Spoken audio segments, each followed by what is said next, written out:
Hey, this is a professional environment. Hey! Stop it!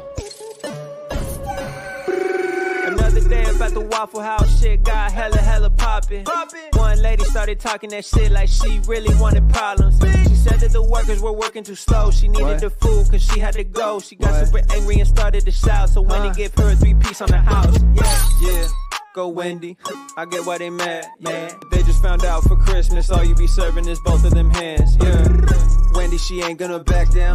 Her homie just pulled a pan out. So your little plans ain't gonna pan out. John Cena with the smackdown. Why you think they got this type of application? And the store should get launched like an application. If you're not with the shits like your name is Wendy, shit, you're not really a fit, go apply it Wendy. Run up on Wendy, boy, you better just surrender. Featherweight contender whipping up the chicken tenders. Mama lit the way she kept it cool with the aggressors. Even Iron Man is trying to bring her onto the Avenger, yeah. I'll admit it. I'm not letting my kids die.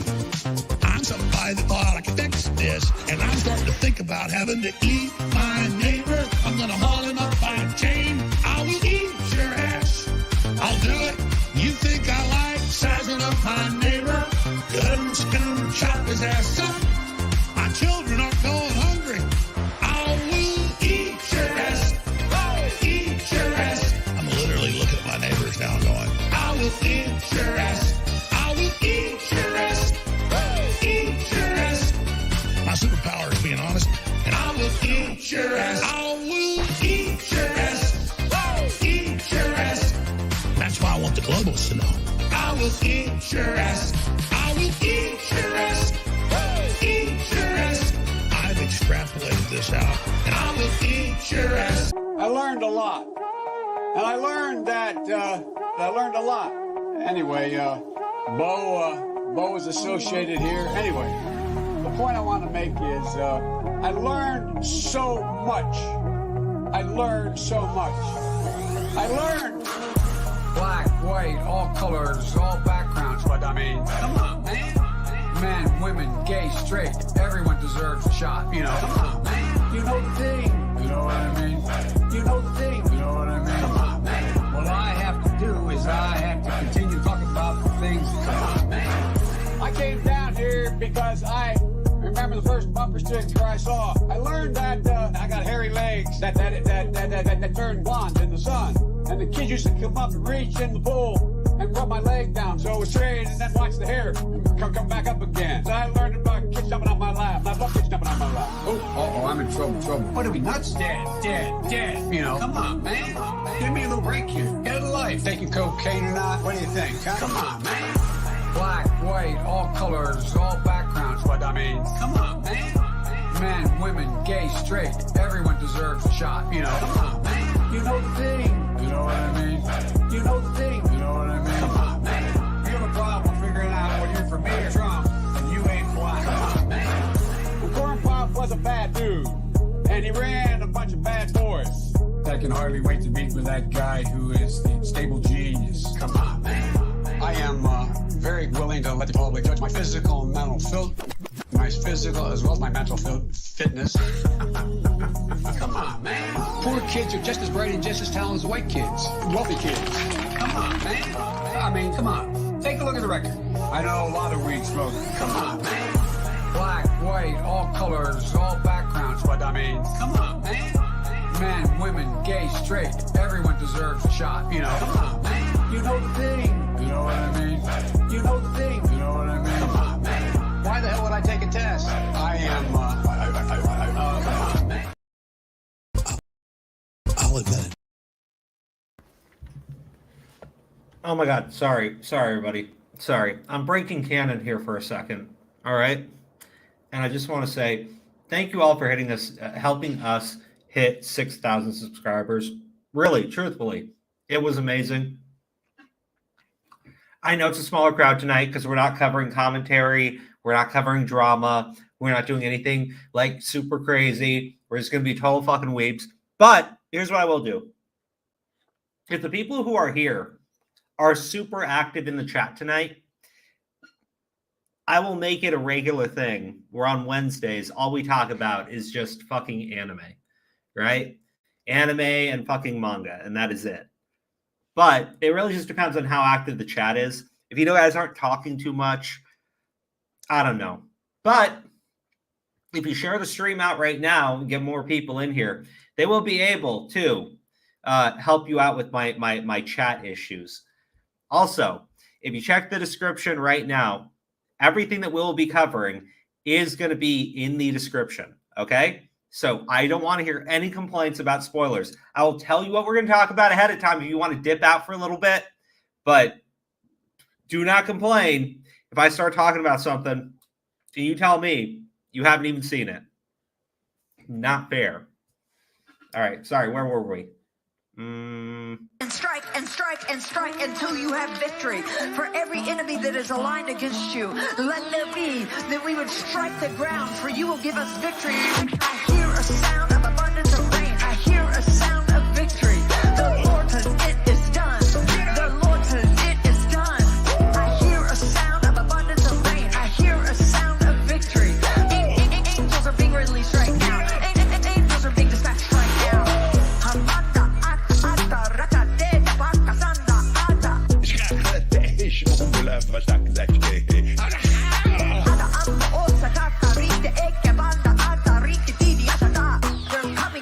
They're coming here from Africa, from South America. I hear a sound of abundance of rain. I hear a sound of victory. The Lord says it is done. The Lord says it is done. I hear a sound of abundance of rain. I hear a sound of victory. Angels are being released right now. Angels are being dispatched right now.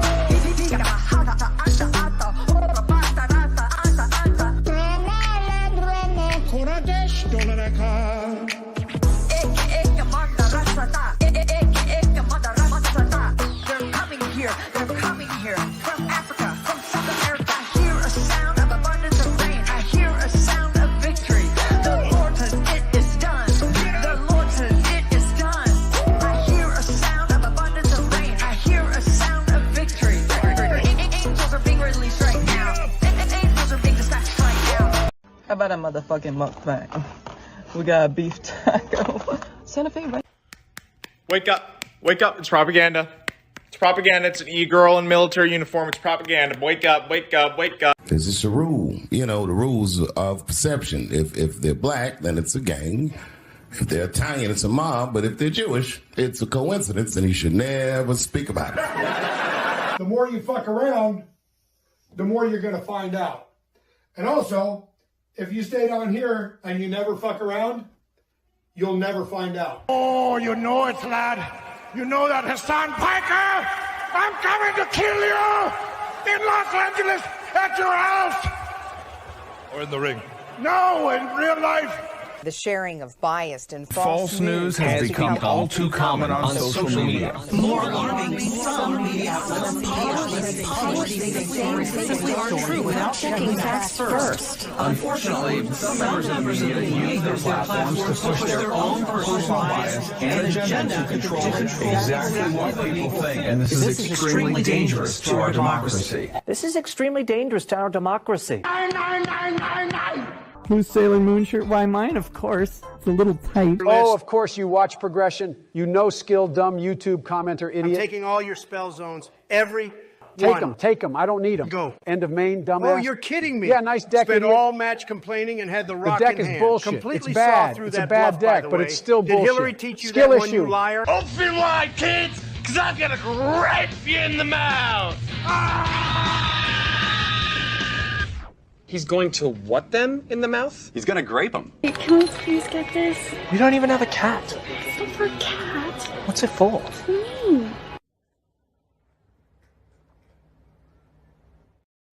Man, that cat. That poor cat. Okay, hey, listen, all right? I have things in the description that we'll be talking about tonight and going into great detail on, right? But there are things that I'm going to talk about that I just did not fucking like and that wasted my fucking time, okay? And that would be this anime on the fucking screen here. Do you know what this is called? No idea. Oh, God, it's terrible. It's called Chillin' in My 30s After Getting Fired from the Demon King's Army. Now, so in my head, I was thinking this guy was just a lazy fucking slacker in his fucking 30s and needs to get his fucking life together. Something like that, right? Something more akin to that. You know what you get instead with this fucking anime? Another harem anime? No, actually, surprisingly not. I mean, like there are women. I mean, obviously they still have that power fantasy shit going on, but he's married. No, he actually gets married to the girl in the picture, and they have a baby. So, like, yeah, there are other chicks that are kind of into him, but like they don't do anything. But no, and I can't believe I spent so much time watching this shit too. Like because I get home and I'm like super fucking tired, so I throw some random shit on the TV.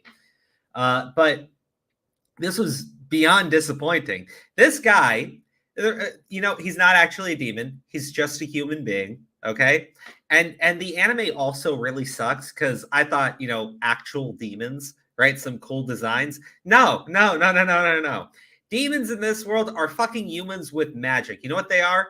You know what this is? It's fucking Harry Potter, the wizards and the fucking muggles, except the wizards actually realize that they could take over everything.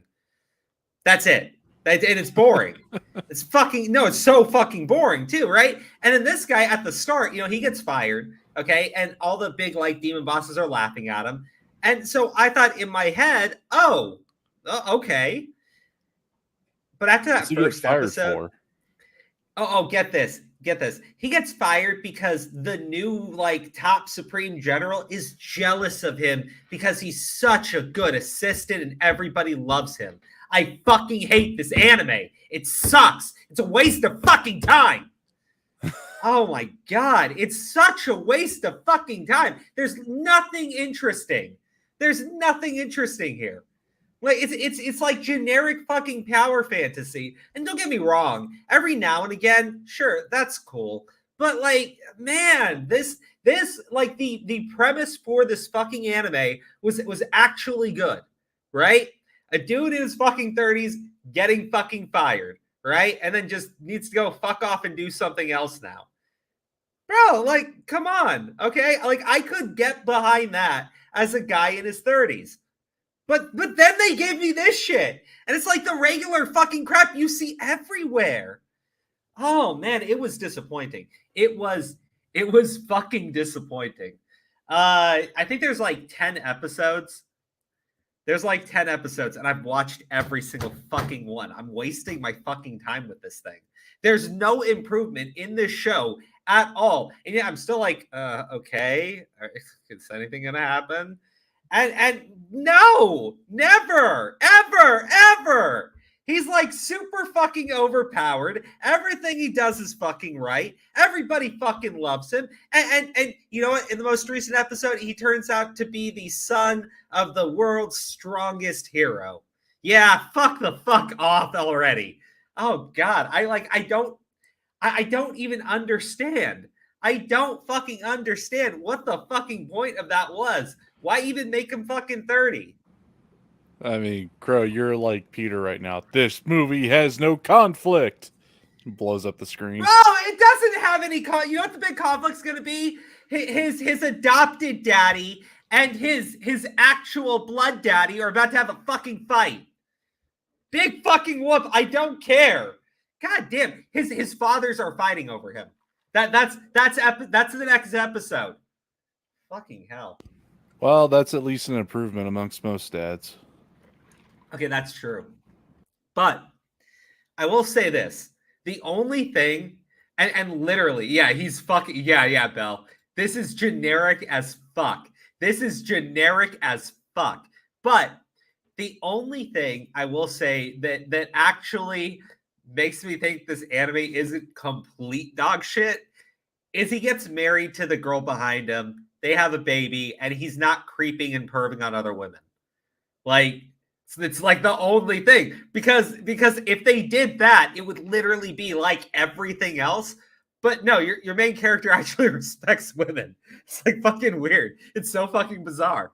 But like, it's its only saving grace because it's the only thing different from anything else. He's a good father, I think. But anyways, fucking hell, man. I can't. This was disappointing. Okay, this was completely and utterly disappointing on every fucking level. Now, I want to talk about a series that I think is actually incredible. Somebody actually brought it up in the chat, and so I've been telling everybody, and I understand that you have the translators on Viz and they fucking suck, but the back catalog of manga is amazing, and there's some shit that they had on there that I saw it there first and I didn't see from the scan groups. And that was actually Sakamoto Days. And Sakamoto Days is really actually entertaining. It doesn't take itself too seriously. The main character is the big dude over here. And, I think that it has some strong points, but it's not really serious. And when they get too far into the whole assassination stuff and the mysteries and everything, which they're starting to do now, I think it loses some of the charm, but not all of it. It's still very entertaining. The main character is the big guy. And so he used to be like the world's best assassin. Okay. The absolute best assassin that's ever assassinated anyone in the world. Wait, But he's Iceman from the Mafia? better than Iceman. better than Iceman. But then he I guess he meets a girl, okay? Like just a generic fucking woman. And I'm not saying anything bad because he actually turns out to be very, very, very sweet in the manga. It's such a wholesome relationship. He has a daughter. It's very cute. But he meets this lady, right? And he really loves her. And, when she finds out that he kills people, she freaks the fuck out. She doesn't want to be with him anymore. So he refuses to kill anyone ever again so he can be with her. And that's it. Okay. It's not the deepest thing in the world. Okay. They don't focus on that at all, really. They explain it in, I think, one manga, like one manga chapter. But the relationship he has with his wife is very sweet. Right? He just wants to work at their family store and raise his daughter. It's so sweet. It's so wholesome. But everybody wants to kill him because he's not allowed to stop being an assassin. He's like they're like John Wicking him. Okay, this is John Wick in I guess John Wick 3 or 4. Yeah, no, John Wick 3. Right? That's John Wick the manga. Yeah, except not. You have some really good designs for the characters. The comedy in it, I think, is top notch. But I admit, some of the mystery stuff with the assassination organization and everything, it's entertaining. And the fights that they have in it, don't get me wrong, they're absolutely fucking ridiculous, but they're pretty creative. They are pretty creative. So I'd recommend it for people. If you have a Viz subscription, I would say you have to check this out. This is absolutely one of my favorite new manga to be reading. The other one, hold on, let me pull up an image for it. And I didn't think that I was gonna like it. Fuck. How am I blanking on the name again? Oh, I remember now.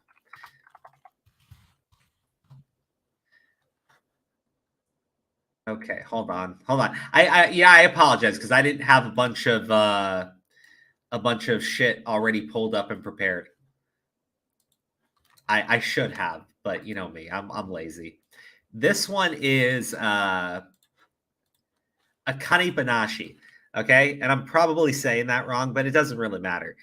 I'm actually surprised. This one is a very lighthearted series. It's about this girl, and she wants to be I'm not even going to try to pronounce it, but a type of performer that's very traditional. And it's really cool to see the stories that they play out. It's not very deep. Okay. It's really not very deep. But her goal is to become the number one, things like Rakugo or something, or Rakugyo or whatever.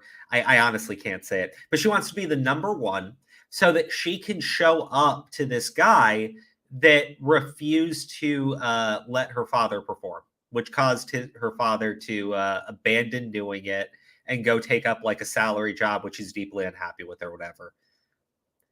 So her whole goal is to like show up to this guy and be like, "You suck, and my dad was amazing, and you should have given him a shot or whatever."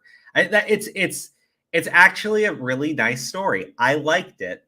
And the whole thing is her getting better, and now she's training under other people. But I don't know. I thought it was actually really good. Anyways, Gigi, you have no idea about any of these, do you? Nah, I've been too busy. I'm just burning through these then.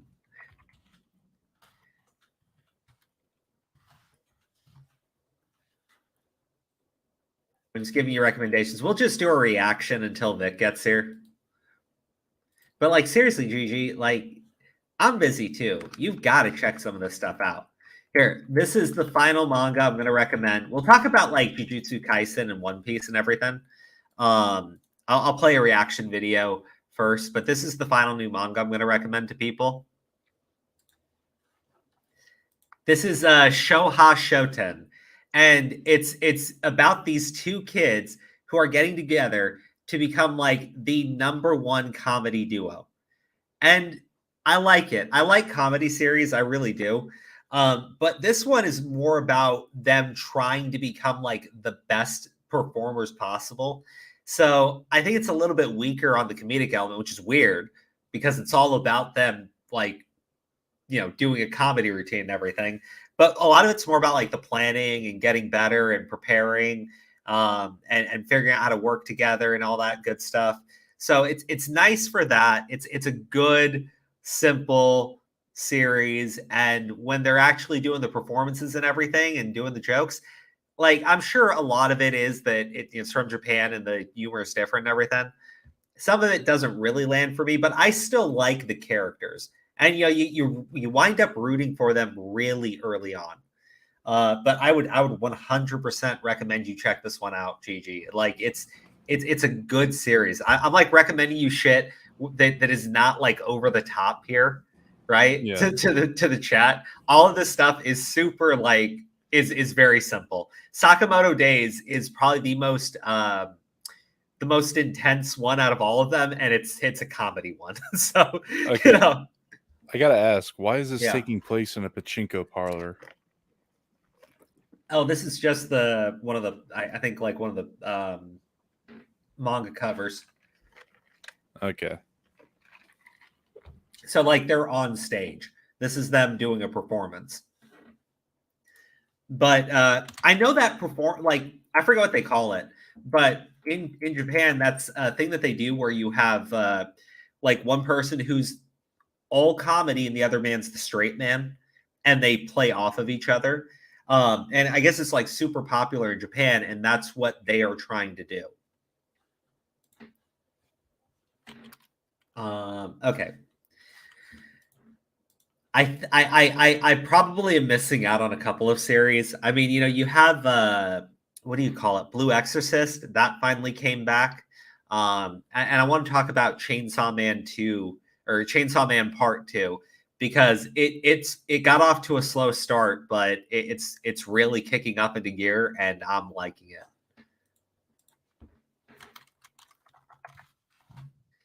Okay, so U.S. presidents. All right, I got sent one from Alvin, and I don't know if he's in the chat yet, so I don't want to play it until he gets here. So we're gonna do U.S. presidents D&D.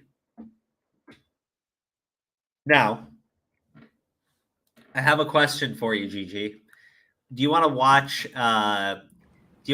Traditional Dungeons and Dragons, or would you like to watch Fallout Dungeons and Dragons?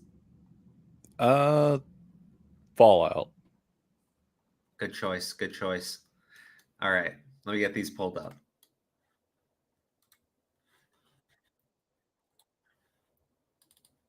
And I'll pull up another one from this guy because he's pretty good. Okay, so this is the U.S. presidents playing Dungeons and Dragons set in the Fallout universe with Elon Musk as their dungeon master. And mutants. Introduce yourselves. The name's Slick Brick. I'm, of course, a disciple of Benny, He's got Benny's the new suit. Vegas chairman, which gives me a bonus to charisma and luck. I'm, of course, leader of the Brotherhood of Steel. Nope. Nope. Wait a minute. Pause. Leader of the Brotherhood of Steel. Wait, why does he have the fucking armor from like Warhammer 40K? Well, see, these are AI generated images, so I have no clue what he put together to get that image, but that's what's going on there. It looks like the Warhammer armor, not the T-51B. Dude, like it does look like the Warhammer armor, but I just like how he goes, "I'm leader of the Brotherhood of Steel." Like right at the start, and everyone's like, "Nope, nope, nope." Let alone leader of the Brotherhood. Shut up, bitch. Don't kill my vibe. I'm trying to impress Elon. Well, color me impressed. You can simp later, but for now, change your character. Fine, but help me pick. I can't decide between all these. I'm ready. Do I go with this or this? Oh, God. Or this? Fuck, why do I have so many fingers? It's like the AI still needs to learn. Enough with the AI shit. Don't worry about the fingers, Don.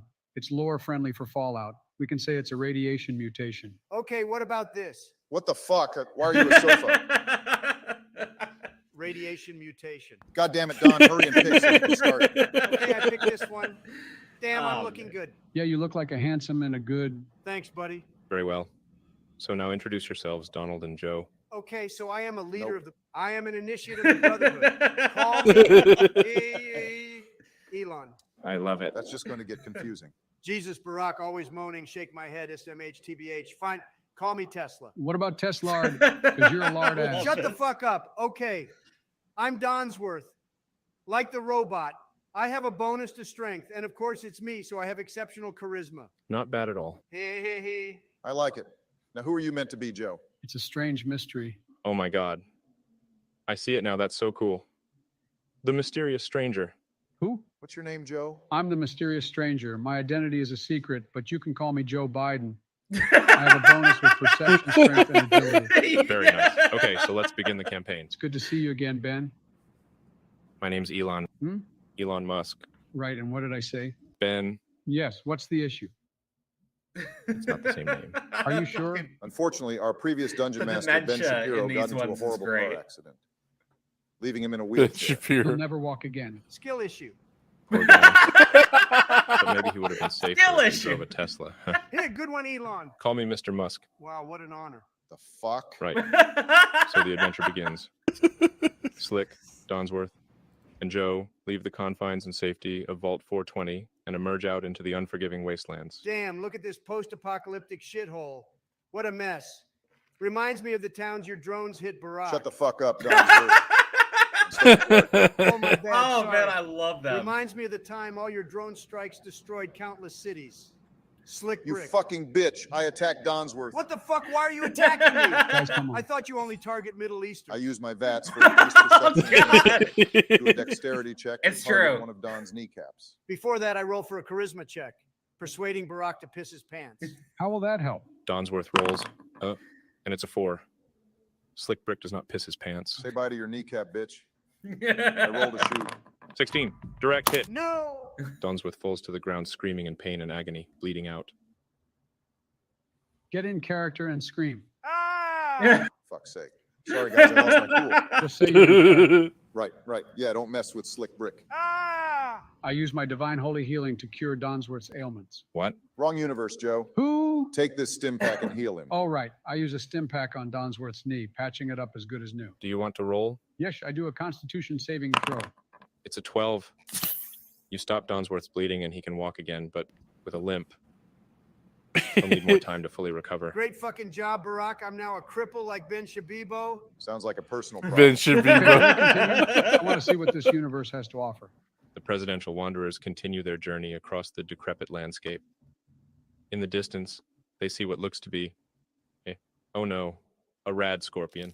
This large mutated scorpion has a deadly stinger Wait, let him finish. and usually comes in packs. All right, well, we have limited ammo, limited supplies. We don't need to be reckless with this scorpion. Limited supplies? Oh my fucking God, we're gonna starve to death. I see a small one-room building over to the right. Perhaps we can lay low in there. Good idea. We can look out the window until the scorpion goes back underground. Wonderful. So the presidential survivors enter what was once a public restroom. Stalls and urinals and broken sinks fill this room up. Jesus Christ. We're going to run out of water and dehydrate to death. I can't handle this. No, we're actually fine on that front. I do a wisdom check and use my perception skills. Very well. And what do you hope to see? Some food, some water, anything to drink. You roll and get a 19. Donsworth is able to scope out all the food and water in this public toilet. Unfortunately, the only food are some chems called mentats. And the dirty radiated water in the toilet. I eat the mentats and drink the toilet water. Jesus Christ, Don. Be careful with the chems in this universe. They're highly addictive. It's my job to explain the That's world. Fallout I'm 3 the for you. mysterious stranger. Sorry, mysterious stranger. Who? Donsworth consumes the mentats, temporarily increasing his intelligence and perception. Oh boy, sorry, morons. I'm the smartest one now. He also drinks the highly radiated toilet water, improving his hydration, but also increasing his rad slightly. I'm smart as fuck. I'm hydrated as fuck. And I'm rad as fuck.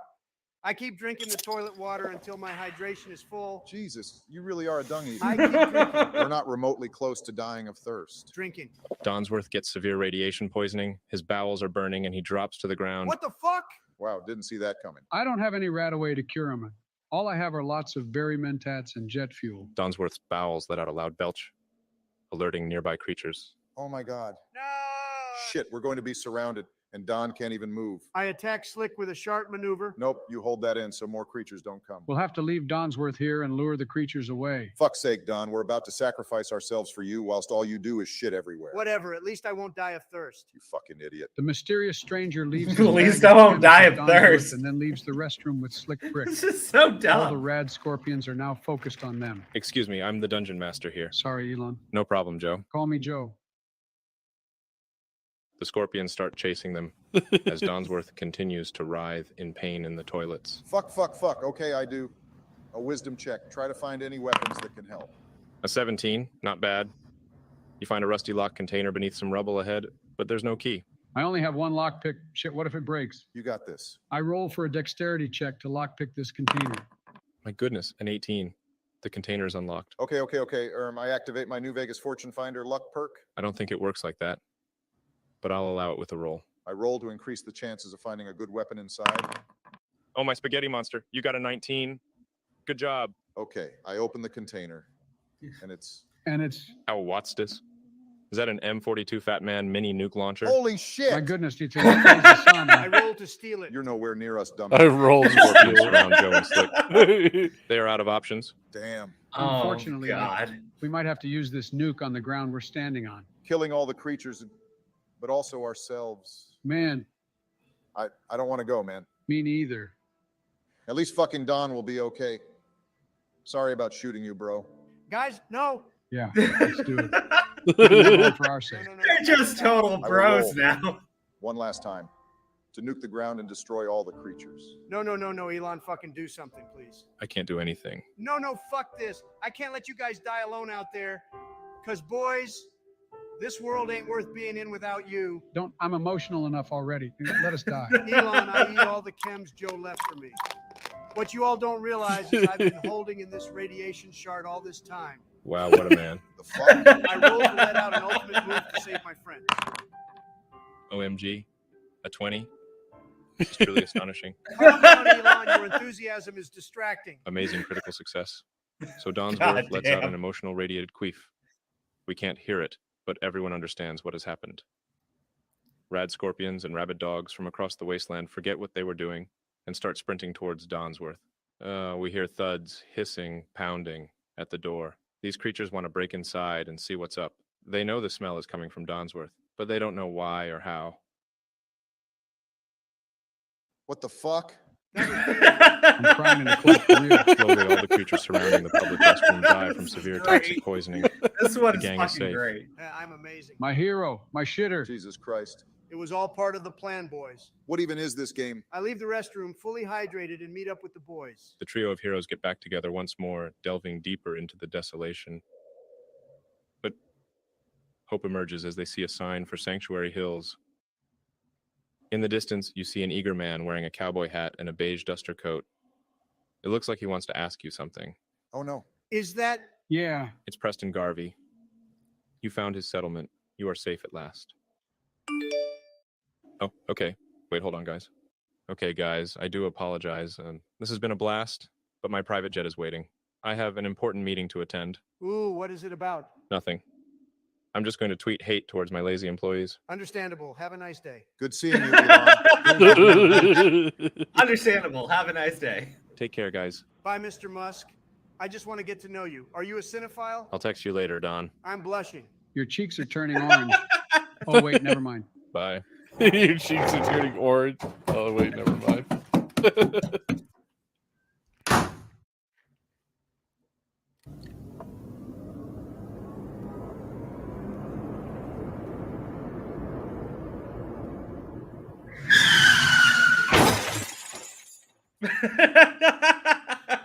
What was that? All right, before we finish, let's use the Donald. That was Elon let's use the crashing Fat his Man. plane. Hey, fuck you. I hand over the Fat Man mini nuke launcher to Donsworth. you've earned it, buddy. Guys, I'm going to cry. This is the best gift I've ever received. Give him hell, buddy. I roll to nuke the settlement and destroy Preston Garvey and his friends. 3, but that doesn't count. Doesn't count. Doesn't count. Doesn't count. 16, Let's go, boys. Donsworth launches the mini nuke from the infamous Fat Man launcher straight into the heart of Sanctuary Hills, completely eviscerating and devouring every single being in this settlement.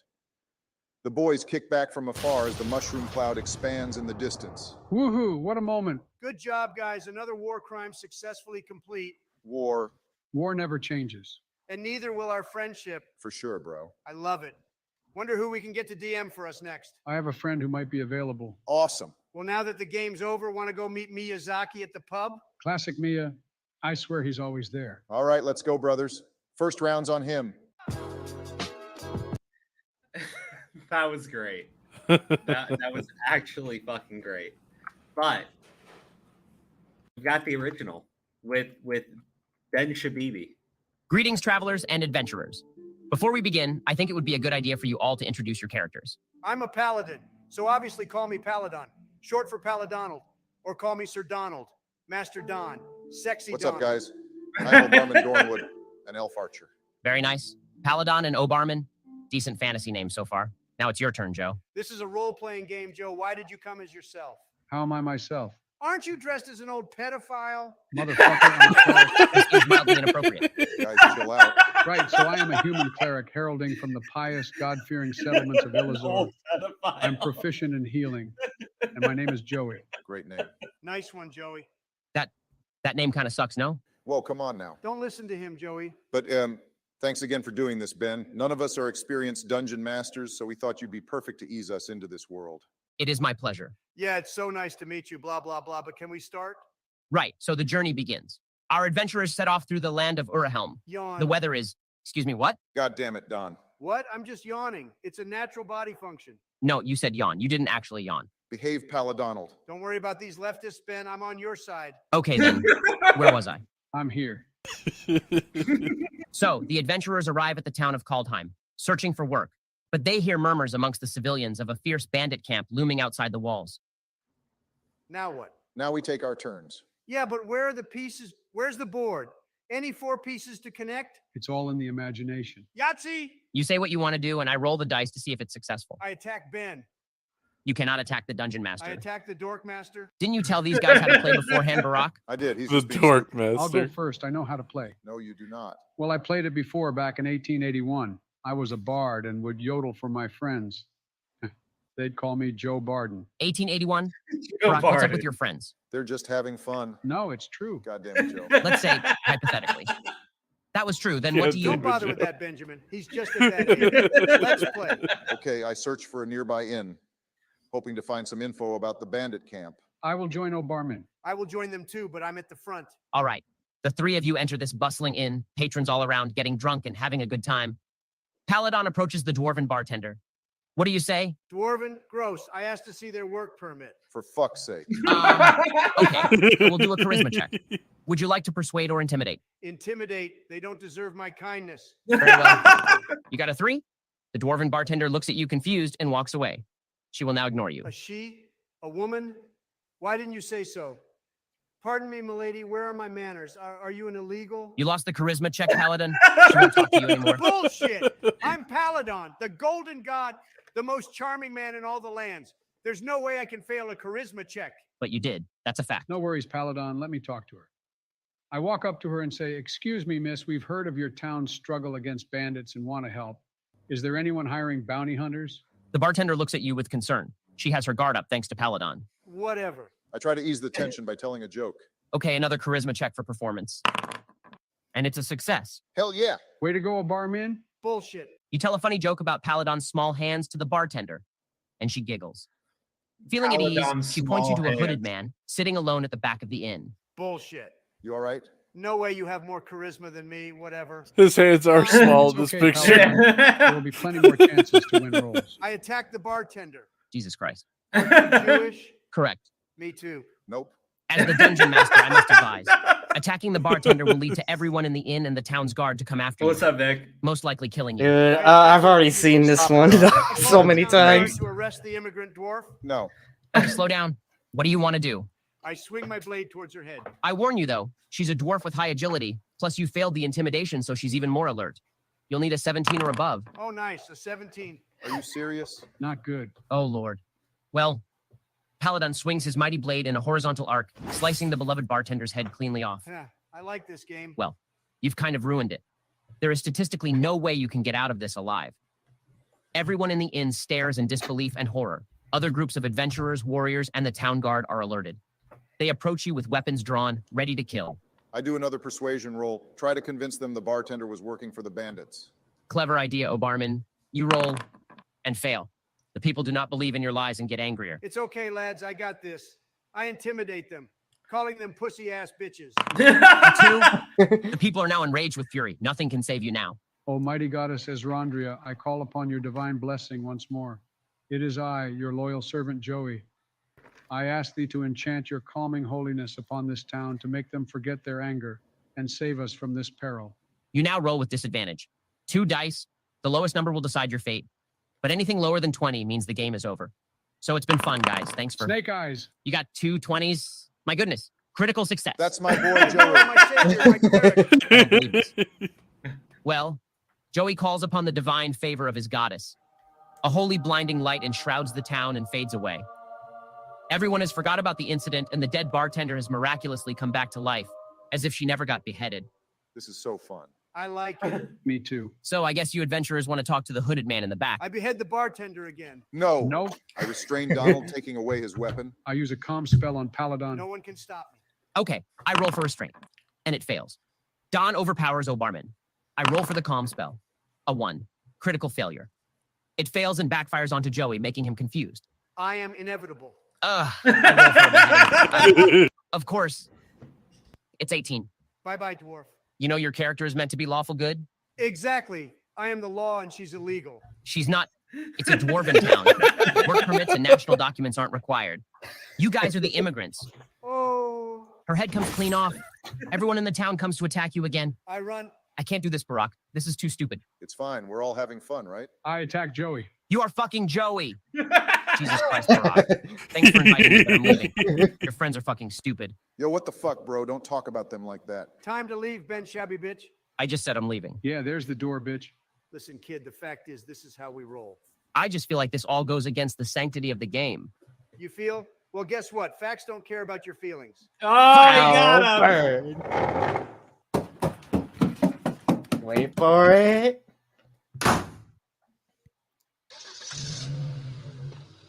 Wait for it.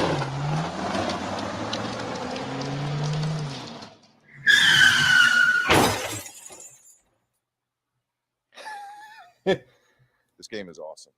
Yeah, let's play again soon. Different dungeon master, though. I don't like his small dick energy. Hey, be nice. Ben is also my friend. I prefer big dick.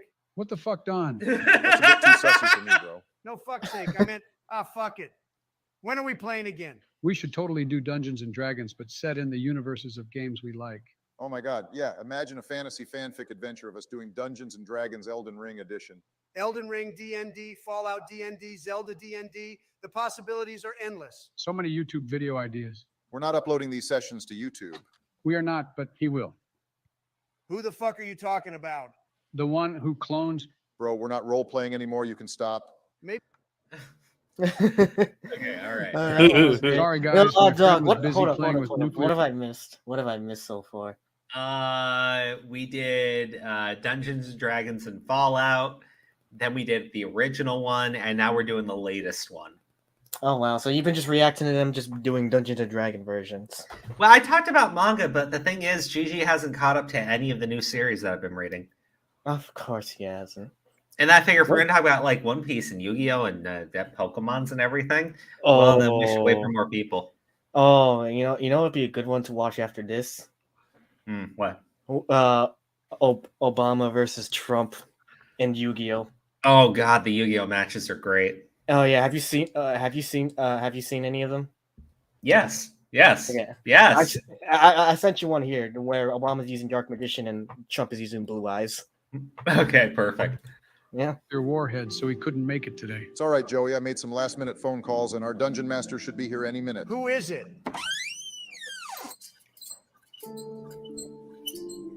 My goodness. Could it be? It is. Hello, guys. It's good to see you again. Ouch. I appreciate you accepting my invitation, Ben. Glad you're back, Benji. He looks like These he's guys said you anorexic have now. small dick energy and a rat bastard coward and called your wheelchair a skill issue. But I said, come on, be nice. Ben is a good lad, and Israel is okay. You're unbelievable. It's okay. Israel is okay. I had a lot of time to think about life on my hospital bed. I saw a lot, everything, everywhere, and nothing. Then I heard a voice. God? No, Allah. Both mean the same thing. What the fuck, a Jewish Muslim? Well, I don't know yet. Will you cut your foreskin again? Why am I here? Be careful of Barack. He likes to hit your kind from above. You dumb fuck. Let's get something straight. Your drone strike numbers far exceed mine. It's called a high score. Jesus Christ, this is extremely offensive. It's okay. Our writer isn't white. Our writer? Oh, I get it. You're doing the AI joke again. Who? Well, guys, I don't know what I am. I'm still searching for answers. I just see a lot of beauty in the holy books. No cap. And well, all I know is I want to be a better person and have friends. So you have us, buddy. Yeah, you have him. Thanks, guys. So how about we begin what we're here for? I even set up a new campaign whilst I was in the hospital. Don has also learned how to play and will finally behave. I'm no murder hobo, but I will murder any hobos. Didn't ask. So let's start with a quick reintroduction to your characters. Come on, you all already know who I am. I go by many, many names. The Golden God, the Genetic Freak, and of course, Paladon with an O. You're shaped like an O. I attack the old man who has an affinity towards the younger demographic. We haven't started yet. I know. I'm announcing that I'm That was literally going to perfect. attack him in real life. Guys, behave. Let's make it easy for Ben. He's been through enough. Okay, sorry, Barbar. I like your wheels, Benjo. Right, so I'll introduce myself now. I am O'Barman, the Wood Elf Archer. I am proficient in long-range combat, sneak attacks, and high in agility. Excellent. Now your turn, Joey. I see you've got a new look. Indeed. My divine goddess has told me many things, many secrets, and I have learnt the power of the dark arts. I'm now a warlock, proficient in arcane and high in strength. Strength?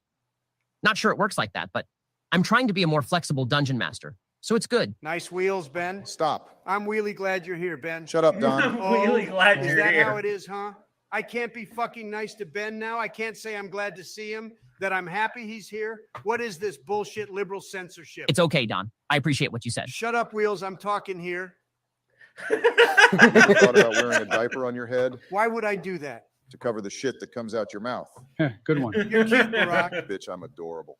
Right. Okay, guys, let us begin. But why? Call me Joey. The three friends, Oberman, Joey, and Paladon, arrive in the town of Kinsville, a diverse melting pot filled with races and people from all walks of life. Gross. But just like most places, it hides some dark secrets within. Oh, boy. Okay, so I need 2 more gold coins to upgrade my knives. I go further into town looking for jobs. I follow O'Barman on his quest. I go the other way because I ain't no follower, bitch. Obarman and Joey advance towards the busy town square and see the giant looming statue of a mighty warrior in the center. It is King Ragus, first of his name, a noble human with royal blood. It depicts his mighty struggle and triumph during the Goliath Wars. So cool. I like it. I look around the square with Joey for a job board. As your search continues, you sense someone's presence. A mysterious beggar has been watching your every step. He slowly limps towards you, covered in rags, concealing his face with a hood. Rags? Wait, you said beggar? A fucking hobo? You know how I feel about hobos. Aren't you somewhere else? I came back. Why? I got lonely. Greetings, adventurers, he says in a frail voice. You look like a group of worthy people capable of great things. Huh, he gets me. I have a job for you, if you so wish. Aha, perfect. Pay me. Let's find out what it is first. You see, I do not have many belongings. However, I did have one precious ruby. It was my granddaughter's last gift to me. But a man and his goons stole it. I would be ever so grateful if you brought it back. Certainly, sir. It would be an honor to help you. Who stole it from you and where can we find it? Savan Pinkor, an eccentric, flamboyant orc with ties to the criminal underworld. He owns this part of the town's gentleman's club. Gentlemen's club, say no more. It would be my honor to find your diamond and get a lap dance. It is a ruby, and it's in his office. He's currently away elsewhere, so this job shouldn't be much trouble for 3 tough heroes like you. Simply get inside, retrieve the ruby, and return it. What's in it for us, old man? I do not have much to offer, but I can pay you with some gold and information. Keep your gold. We'll get your ruby. I, Joey, solemnly swear to return the ruby to you, my friend. He lifts his head slightly and mutters a thank you before pointing to the club's location. The mysterious beggar then turns and walks away, leaving you to begin your quest. Oh my goodness, is this a friggin' strip club heist? My man, Ben, you've outdone yourself with this campaign. Bet you love the strip clubs, don't you, you horny dog? The doctor said I'll never be able to use my dick again. God damn. Like it was ever being used to begin with. Come on, Doc. I mean, I love your dick, Benji. What the fuck, Paladon? Very cool, Paladon. Thank you. That means a lot, actually. Okay, so we all go to Savan Pinkor's Gentleman's Club. The 3 adventurers dive deeper into the underbelly of the town, a place for the outcasts, the damned, and the sinners. You see the club, but its entrance is guarded by a large knight. All right, let's come up with a plan, boys. What would Elon do? That reminds me. What happened to your previous dungeon master? Unfortunately, Elon got into a severe car crash and developed cancer. Truly an unlucky day for him. Snowflake. Must be those electric cars, just beaming with radiation. Totally. We approach the No, giant. barman, I'm the leader here. We approach the giant knight who becomes intimidated by my broad shoulders and raw masculine energy. The giant knight does not react to the 3 adventurers coming towards him. Oh, hello, pardon me, my lord. My compatriots Joey the Warlock and Obarmin the Dark Elf. Why are you calling me a dark elf? Oh, dear. I rolled a bitch slap Paladon. I rolled to take Ben's wheelchair. Oh, come on. So the guard looks upon the disarray of your group and puts his hand towards his sheathed blade. Greetings, fine giant knight, sir. It is I, Joey, blessed by the divine Holy Mother Maiden herself, student of the dark holy arts. We'd like to enter your fine establishment. The stoic guard takes his hand off the blade and stands there. I roll for a charisma check to persuade. A 14. Woohoo, snake eyes. No, you need 2 ones for that. Do you ever hear the universe screaming? The knight slowly gestures his arm towards the door, accepting your request to enter. Good job, Joey. I rolled to see some hot wenches. Why don't you wait until we're in the club? I want them now. Okay. Paladin rolls for a wisdom check to search for hot wenches outside the club. Woohoo, snake eyes. No, you got a 4. You find no wenches. You have no bitches. And the knight looms over you. Idiot. Let's get inside. Damn. You go upstairs and find yourself in Savan's club. Purple fire dimly lights the room. You can see and smell the debauchery as patrons are fulfilling their cardinal lust. Upon the stage, you see muscular, beefy, scantily clad male orcs dancing around on poles. Muscular. Orcs? Are you fucking kidding me? Okay, a gay orc bar. That's pretty unique. Do these orcs even have work permits? I'm Gay lawful orc good, by the way. We're not doing that shit again, Paladonald. Yes. They all have work permits and are all legal citizens. Apart from the sad state of orc trafficking these guys succumb to in the harsh underworld of the sex industry. Don't care about that. I rolled to find some sexy ladies. It's a gay bar. You're a gay bar. An orc, chiseled to the brim with several abs, approaches you. His white horns reflect the purple haze and his eyes glow red with passion. He flexes his hairy chest and offers you a lap dance. Listen, I'm not gay, but goddamn, that's an alpha-looking masculine specimen right there, just like me. Focus, Paladon. What the fuck? Okay, so one of us can take this lap dance and persuade the orc to tell us where the office is. Dibs, not me. Dibs, Dibs, not not me. me. Oh, fuck off. No way in hell I'm doing it. Time to shine, pal. Hell no. I thought you liked his chiseled body. Fuck you. Obarman should do it. He's used to doing this at home. How? Isn't Michelle a man? I attack Paladon. What the fuck? Guys, please. My health. Let's focus. Okay, fine. For Ben's sake. Come on, Paladonald. You have the highest charisma stat. No. I don't want to show them my paladong. I am loyal to Ivanka. You mean Melania? Who? There's no dong showing. Or even a lap dance. Just talking. Fuck's sake. I'll talk to him. My hero, my barbar for real. I rolled to bribe the hunky orc with gold to get Savan's office location. Say it. But it's, oh, Jesus. Woohoo, snake eyes. Obama rolls a 16. The orc winks at you before taking your gold coin and placing it in his packed loincloth. He motions his head to the giant, unmissable sign that says office. Great. However, 2 beefy, menacing, sexy orcs guard each side of the door. Oh boy, now what? It's my time to shine, boys. The Divine Holy Mother gave me a vision about this earlier. It's a guaranteed success. I will cast a fire spell in secret, burning this curtain, forcing everyone to evacuate. And then we sneak in and out. Genius plan, Joey. It was my plan. Doing sneaky magic in a crowded place will be hard to achieve. Therefore, you roll with a disadvantage. 2 dice, and the lowest decides your outcome. I roll to cast fire. You just got 2 ones. You're not going to say it? Say what? Snake eyes. You got fucking snake eyes. What's that? This is good for my health. Who? Right. So Joey unfortunately rolls a critical ultra failure. His magic explodes into his face, and he slips on the curtain, falls back, and smashes through a window. The patrons and orcs and sultry onlookers gasp and turn towards the noise. The office guards leave their post and come to check the commotion. Perfect. Great job, Joey. As they are distracted, Paladonald and I sneak past everyone and enter the office. You get into Savon's office, filled to the brim with purple velvet. Even a black light wouldn't be enough to find all the stains in here. Gross. You see the ruby in a glass case in front of you. Hell yeah, I'll be taking that. No, you will not. I know you're not going to give it back to the old man. Oh, barman, you know me so well, buddy. Oberman swipes the ruby and conceals it. The duo walk out and see a crowd has gathered around the window, still distracted. I can hear the planet crying, Ben. You go outside and see Joey, who has been propped up by the giant knight. The knight begins to gently pat Joey's head. Thank you, I can giant hear kind the sir. planet We should crying. probably get out of here before they figure out what happened. Good idea. Let's go. The sneaky trio head out of the seedy part of town and... I'm so sorry, guys. It appears I am late for my physiotherapy. There might be a chance I can get feeling in my legs again. Oh, that's great, Ben. I must leave, but we can save this campaign for now and continue it next time. Sounds good, buddy. Great seeing you again. Take care, Benny babe. There's the door, my friend.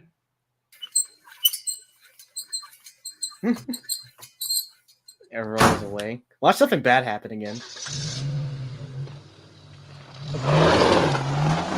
Every time. Fucking called it.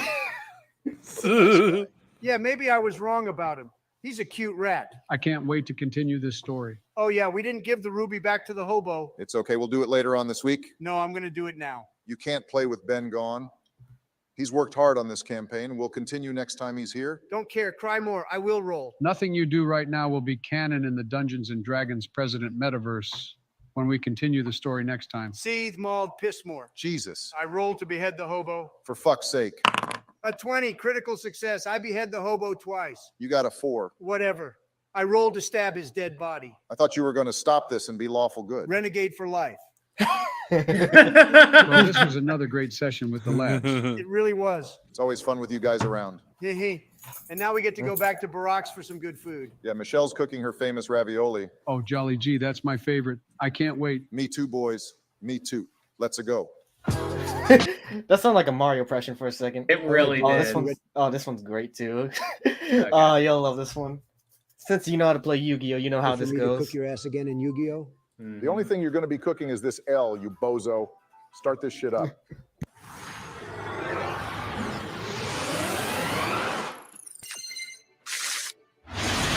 Cool.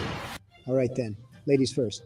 Fuck you, Donald. Master Duel is fun. Now, by great. I discarding love a this card, game. I can special summon my apprentice illusion magician. And thanks to her ability, I can add a dark magician to my hand.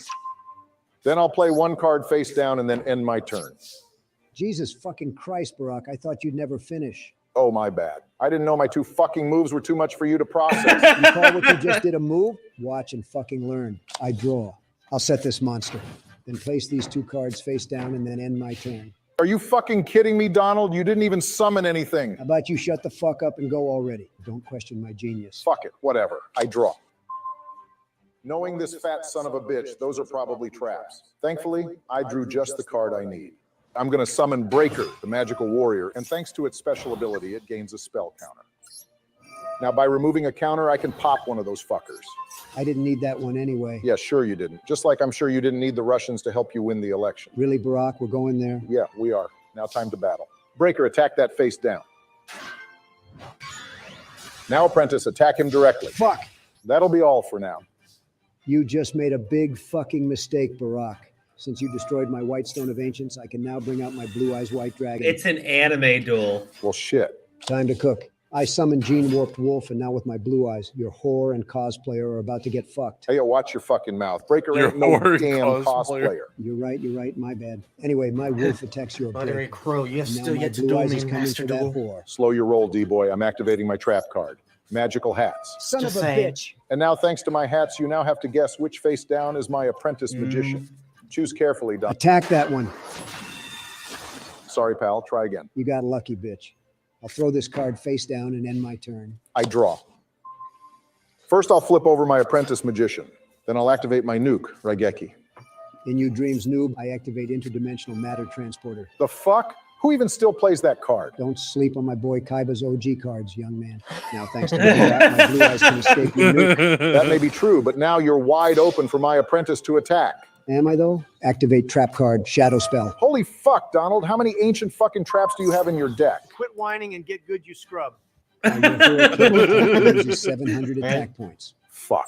I guess I'll just set this face down and then end my turn. Welcome back, my beautiful beast. I draw. Oh, your ass is cooked now. I activate the spell card Summoner's Art, which allows me to grab another Blue Eyes White Dragon. Then I summon my homeboy Kaibaman, and with his effect, I'll be able to summon another Blue Eye. Fuck out of here. I activate Infinite Impermanence. You fucking meta whore. I thought we were playing old school. Whatever. Blue eyes white, get the fuck out of that whore. Kaiba man, get his ass too. Clock's ticking, Barack. Shit, I need something to smoke his pasty ass. I draw. Fuck. Just go already. With pleasure. Now let's try this shit again. I tribute my Kaiba man to bring out my sexy eyes white dragon. Sexy eyes white dragon. Then I summon my Blade Knight, who gains 400 attack if I have one or less cards in my hand. You ready for this gang bang, Barack? Please be gentle. I could finish your ass off right here, but since I'm oh so generous, I'll mercifully spare you a turn. You're going to regret that, Donald. Yeah, I doubt that. I draw. Time to turn this shit around. By discarding my King of the Swamp, I can add a polymerization to my hand. Then I'll activate it and fuse my two Dark Magicians in order to summon the Dark Magicians. Hold up, let me get this straight. You fused your Dark Magicians to summon your Dark Magicians? Yeah, I know. It's fucking stupid. Let me finish my turn. My Magicians now attack your Blade Knight. Then I'll set this card and wrap my turn up. That wasn't much of a turn, but whatever. My draw. It's too bad, Barack, but it seems you're not the only one with a nuke. Oh, fuck. Raigeki, bitch. Damn. Thankfully, when that card is destroyed, I can summon both the Dark Magician and the Dark Oh, they Magician. changed his girl. animation. Look, it's the Queen Whore and her simp. I'm so scared of them, I'll play my Pete and Dark Clown in attack mode. Let's end this shit already. Bye, simp. Bye, whore. Now finish his ass off, Pete. Not so fast. I activate Call of the Haunted to bring back my Dark Magicians. Fucking hell, man. Just die already. I draw. Perfect. Now I just need one card in order to cook his ass. I'll activate the effect of Illusion of Chaos to reveal itself and allow me to grab a card that mentions Dark Magician in it. Then I have to return it to the top of the deck. Time to battle. Say goodbye to Pete. You know he just comes back, right? Wait, what? Try reading next time, Chief. Who the fuck would want to read that shit? Just go already. Will do. I summon Kaiser Steven is from the Just in Pyramid case of he pulls Light any more movie. fuck shit, I'll leave my Pete in defense. Yeah, a lot of those cards are. Get him sexy eyes. Get him sexy. Once again, welcome back, my Dark Magicians. Not for long, chump. Wait, your bitch has the same defense as my Kaiser's attack. Fucking hell. And you were talking shit about my reading skills? How the fuck was I supposed to know your whore wasn't a glass cannon? By reading the fucking card. This is Yu-Gi-Oh, Barack. Nobody ever fucking reads. Amen to that. I draw. Oh, fuck yes. Time to get smoked, you orange-faced donut. Do your worst. First, by sending a spellcaster card from my hand or field to the grave, I can summon Timaeus, the United Dragon. Wait, why the fuck did the music change? Then I activate Monster Reborn to bring back my Dark Magician. About to Stop fucking lose. monologuing and tell me where this new fucking track came from. And now, thanks to my Timaeus, I can fuse both of my monsters to bring out my trump card, Amulet Dragon. I'm so over this shit. All right, what does he do? I can now banish every spell card in both our graves and increase his attack by 100 points for each one. Oh, that's some bullshit. It ain't my fault you only summon beat sticks with no effects. Now destroy his bitch eyes white lizard. Now I'm in control, Donald. Not for long, you bald fuck. Shit, this is useless.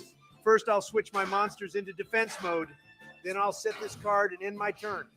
I draw. Oh, he is so fucked now. I'll need to bait his ass into attacking me, though. First, I'll lay this card face down. Then I'll have my amulet dragon blast your hidden monster. You can't play defense forever, Donald. Just keep yapping, Barack. Holy fuck, another useless ass card. There's got to be something I can do. Wait, don't I have a White Stone of Ancients in my grave?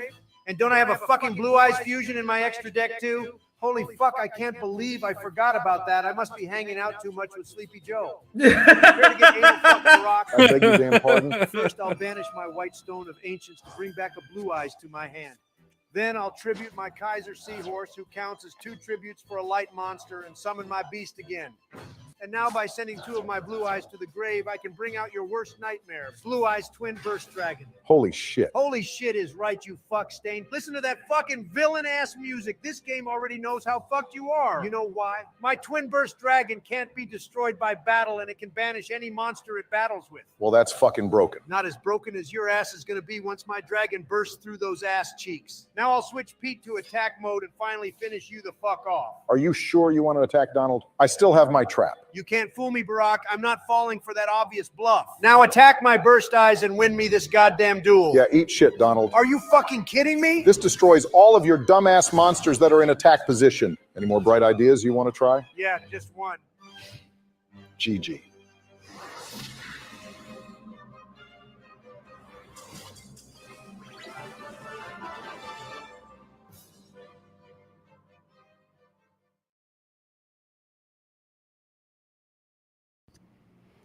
Wait, what happened to Vic? I don't know. I was gonna say, like, that's why you Previously don't on give Dragon people Ball like a Z. second turn in Yu-Gi-Oh. If you think you can like take them out, you take them the fuck out. Yeah. Oh man, that's all it takes. Like, top decking sucks in that game.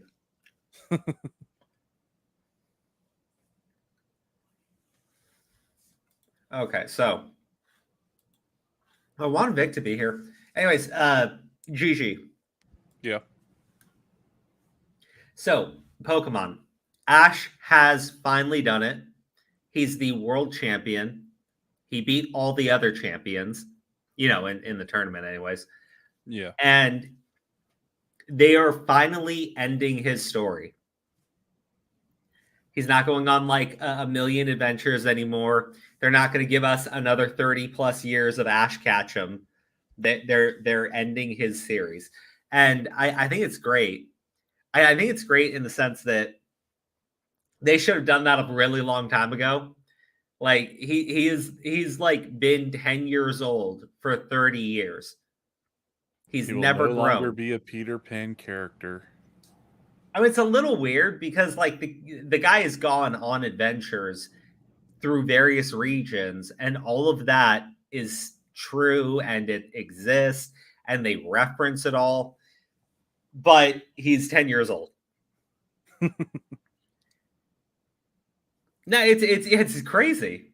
So they're finally retiring the story, and they're doing like this little mini series. I forget how many episodes exactly, but they're doing this mini series, and the final 2 episodes are coming out, and he's about to have a fight with a Latios. And I guess at the start of this little mini series, he met a Latios, like the female version. He helped it out, and it started like following him around through each of the episodes. And now he's about to fight the male one. Okay. And I'm wondering if it finishes with Ash catching the fucking Latios or the Latios. Like, I think it's going to end with him catching a legendary, which would be pretty good.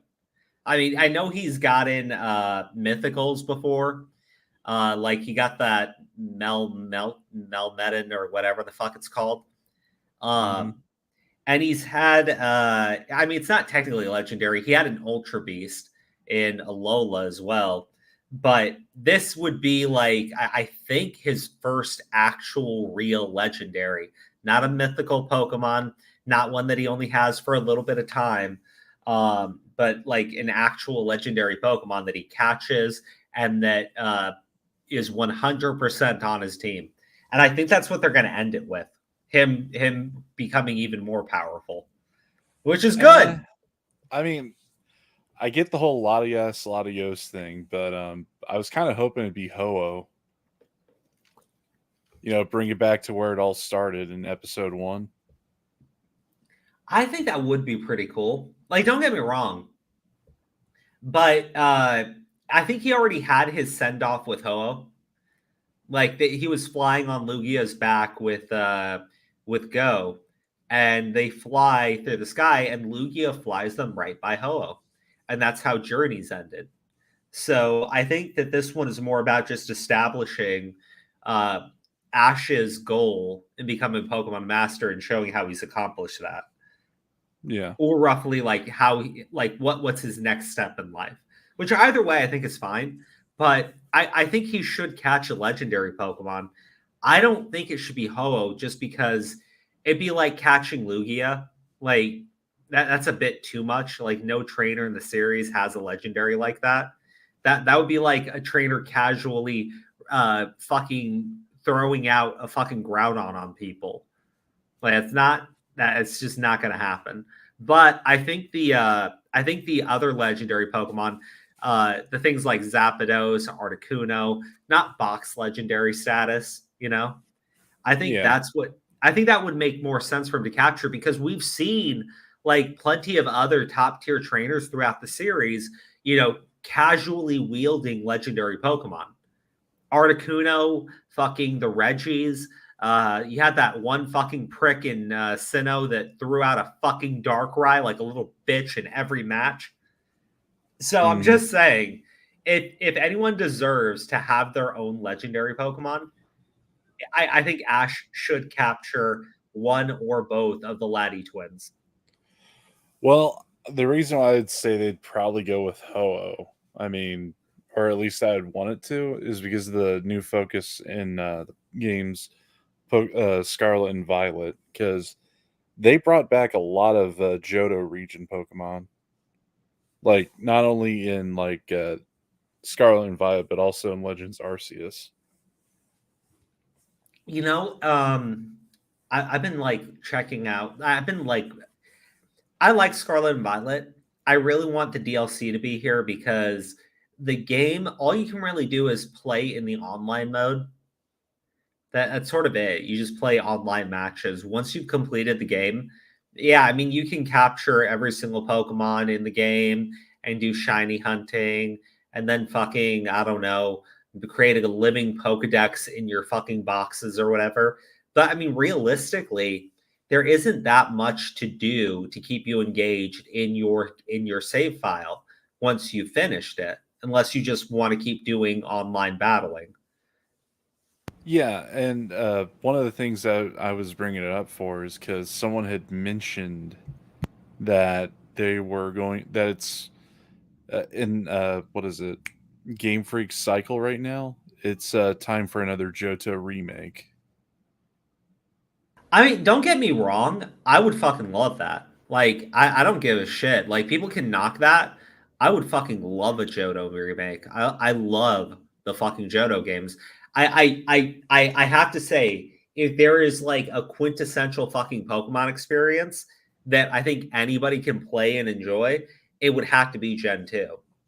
Yeah, because one of the videos I was watching explaining this theory, they were talking about the music in Scarlet and Violet being very Johto-esque. Like it followed a similar beat structure and everything. It would be cool if that was hinting towards something.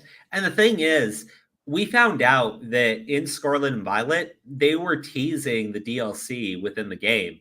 There were certain shops that were hinting at the festival that we're about to go to. It's just, you had no fucking idea. It looked like some random fucking image. So potentially maybe, it's hard to say. I think that when we get the news for the DLC, like the DLC actually dropping, maybe the first one, but definitely before the second one, I think we'll hear about the new remake that's going to come out. I don't want a Let's Go game. I want like a massive, and I'm talking, I know we're not going to get it. I know we're not going to get it. So yeah, I was thinking it was going to be like a Let's Go game. I think what you could do, and this is what I think would be really cool. You give us a full and expanded Johto, and then you give us a full and expanded Kanto. Like, I think that would be incredible because you would spread out the regions, you could expand upon the maps, make the areas larger, so it's fun to go exploring in them. I think that would be pretty fucking fun and incredible because, and I know, going back to Kanto, whatever, but Johto was the first game where you could actually go back to the previous region. Yeah. It like when I saw Scarlet and Violet, and everyone was like, come on, they're gonna be finally giving us Kalos, right? And maybe they do. Maybe that's the remake that we get because fucking Kalos is just, I mean, come on, like people really want them to fix what they did there and finish the story. But if we're getting a Johto remake, that's the one where you got both regions. The main series for Johto is kind of empty, right? I want to say kind of empty, like there's these massive sprawling areas that are actually not that massive or sprawling. You get through them like super fucking fast. By the time you hit the Elite Four after you're through Johto, I mean, your Pokemon are only in their like 50s, maybe. I mean, 40s. I hit. Like, I've gone through Yeah, the Elite Four, I mean, the like original maybe they Gen 2 just and hit their 50s. Like, you go through. I know. Jesus fucking Christ, I get it. I just mean, like, you don't have to do it that way. Like, I sat there and I played with the exact same team. I didn't catch any new Pokemon. Once I got all my Pokemon, that was it. And that was like before the 4th gym. And then I just completed the game. And I also trained beforehand because I wanted my Pokemon to match the champions level, which is fucking pointless. You don't need to do any of that. GG Evan is fucking right. You can go complete the fucking Elite Four with Pokemon that just hit 40. You just need to have like some fucking strategy. So yeah, mainly just type advantages. That's it. I mean, literally, that's all. But I think that if what you did instead was expand the areas in Johto, make them larger, give us more encounters, things like that, I think that would be more fun for me. And then I think if you did the same thing in Kanto, because here's the thing, in the remakes for Gen 2, or sorry, in the remakes for Gen 4, they gave us 4 more interactions with the gym leaders. I think it's probably the best remake that you'll ever get from Pokemon is Heart Gold and Soul Silver. And what I would like them to do is do that in Kanto and make Diamond it. and Shining Pearl. What the fuck are you talking about? You said Gen 4. Yeah. The remakes were Brilliant Diamond and No, Shining Pearl. they remade Heart Gold and Soul Silver in Gen 4. But they're Gen 2. Oh my fucking god, no they're not. Heart Gold and Soul Silver were for Generation 4. Oh god. GG. But no, seriously. The fucking games for Gen 4 remake were Heart Gold, Soul Silver. And maybe it was because Platinum was the best game that we got, but that came after Heart Gold and Soul Silver. But Diamond and Pearl were fun, and they brought us the new mechanics and everything. But I definitely think that Heart Gold and Soul Silver were the best experience that I've ever had in a Pokemon game. But for Kanto, I just want them to give us more of what we got in Heart Gold and Soul Silver and Kanto. I don't want areas locked up. I want the fucking Safari Zone opened. I want everything opened up. I want you to make more of a connection between Johto and Kanto. And I think that's totally possible. I think that there's a ton you can do. I think Mount Silver should be like a really massive end game dungeon. And at the end of going through this entire thing, you encounter Red, just like the originals, okay? But you make it a fucking challenge. And that's the thing. Pokemon doesn't want to give you a challenge. They want things to be easy. But I think there's a lot you could do. I think the one thing they could do with the red battle is give him Mewtwo with Gen 1 stats to make it a challenge. GG, did you die? No. Wait, what? Dude, wait. Say that all again. You went robot for like a second. Okay, I said maybe if they wanted to fix the red battle for Gen 2, they could give him Mewtwo with Gen 1 stats. Well, no, because the thing is, I think you need to scale it. And I think that when you encounter red, he should be at 100 or like 95, something so close to it. Because it's so easy to do that in these modern games that you need the trainer at the end of the game to be at that level. So, and not the trainer at the end of the not the trainer at the end of the game, the trainer who is at the very end, like all of the post game content. That trainer, their Pokemon should be in their hundreds or the 90s at the lowest, because any person at this stage can do that with their Pokemon. And then what you need to do is give them competitive items and give them competitive movesets. And Game Freak is capable of doing that on their own. But here's the thing. If it's a remake, okay, you can take the data that you got from Scarlet and Violet's like Wi-Fi battles, and you can take a look at those movesets and implement them in your game for your trainers at the end game, at the post-game content. Like, Game Freak likes to pull this like shady little fucking bullshit where they go, oh, hardly anybody used the battle tower. So it's like, hardly anybody uses your fucking online fucking battling system too, you fucking liars. You know, Ty has a good, interesting idea. A double battle against red and blue. I guess you'd have to take silver with you. That would be really cool. Because he'd also be like your partner, but throughout the whole game, he's your rival. Well, and towards the end of the game, you make up with him. Like, you don't make up with him. He realizes that he was wrong, and he stops being a snarky, whiny little bitch. Yeah, and you're just, my father's Giovanni. He's a madman. Oh, my father's filthy fucking rich and can get me literally anything and has the most powerful Pokemon. My life is so tragic. Yet I steal one. I'm just kidding. His dad actually abandoned him. Fucking Giovanni. Like, Team Rocket fell behind. And Giovanni's just like, okay, bitch, I'm out. Fucking get out of here, kid. I mean, for like the final battle, I mean, what they should make Mount Silver, I think the original inspiration for it was Mount Olympus, right?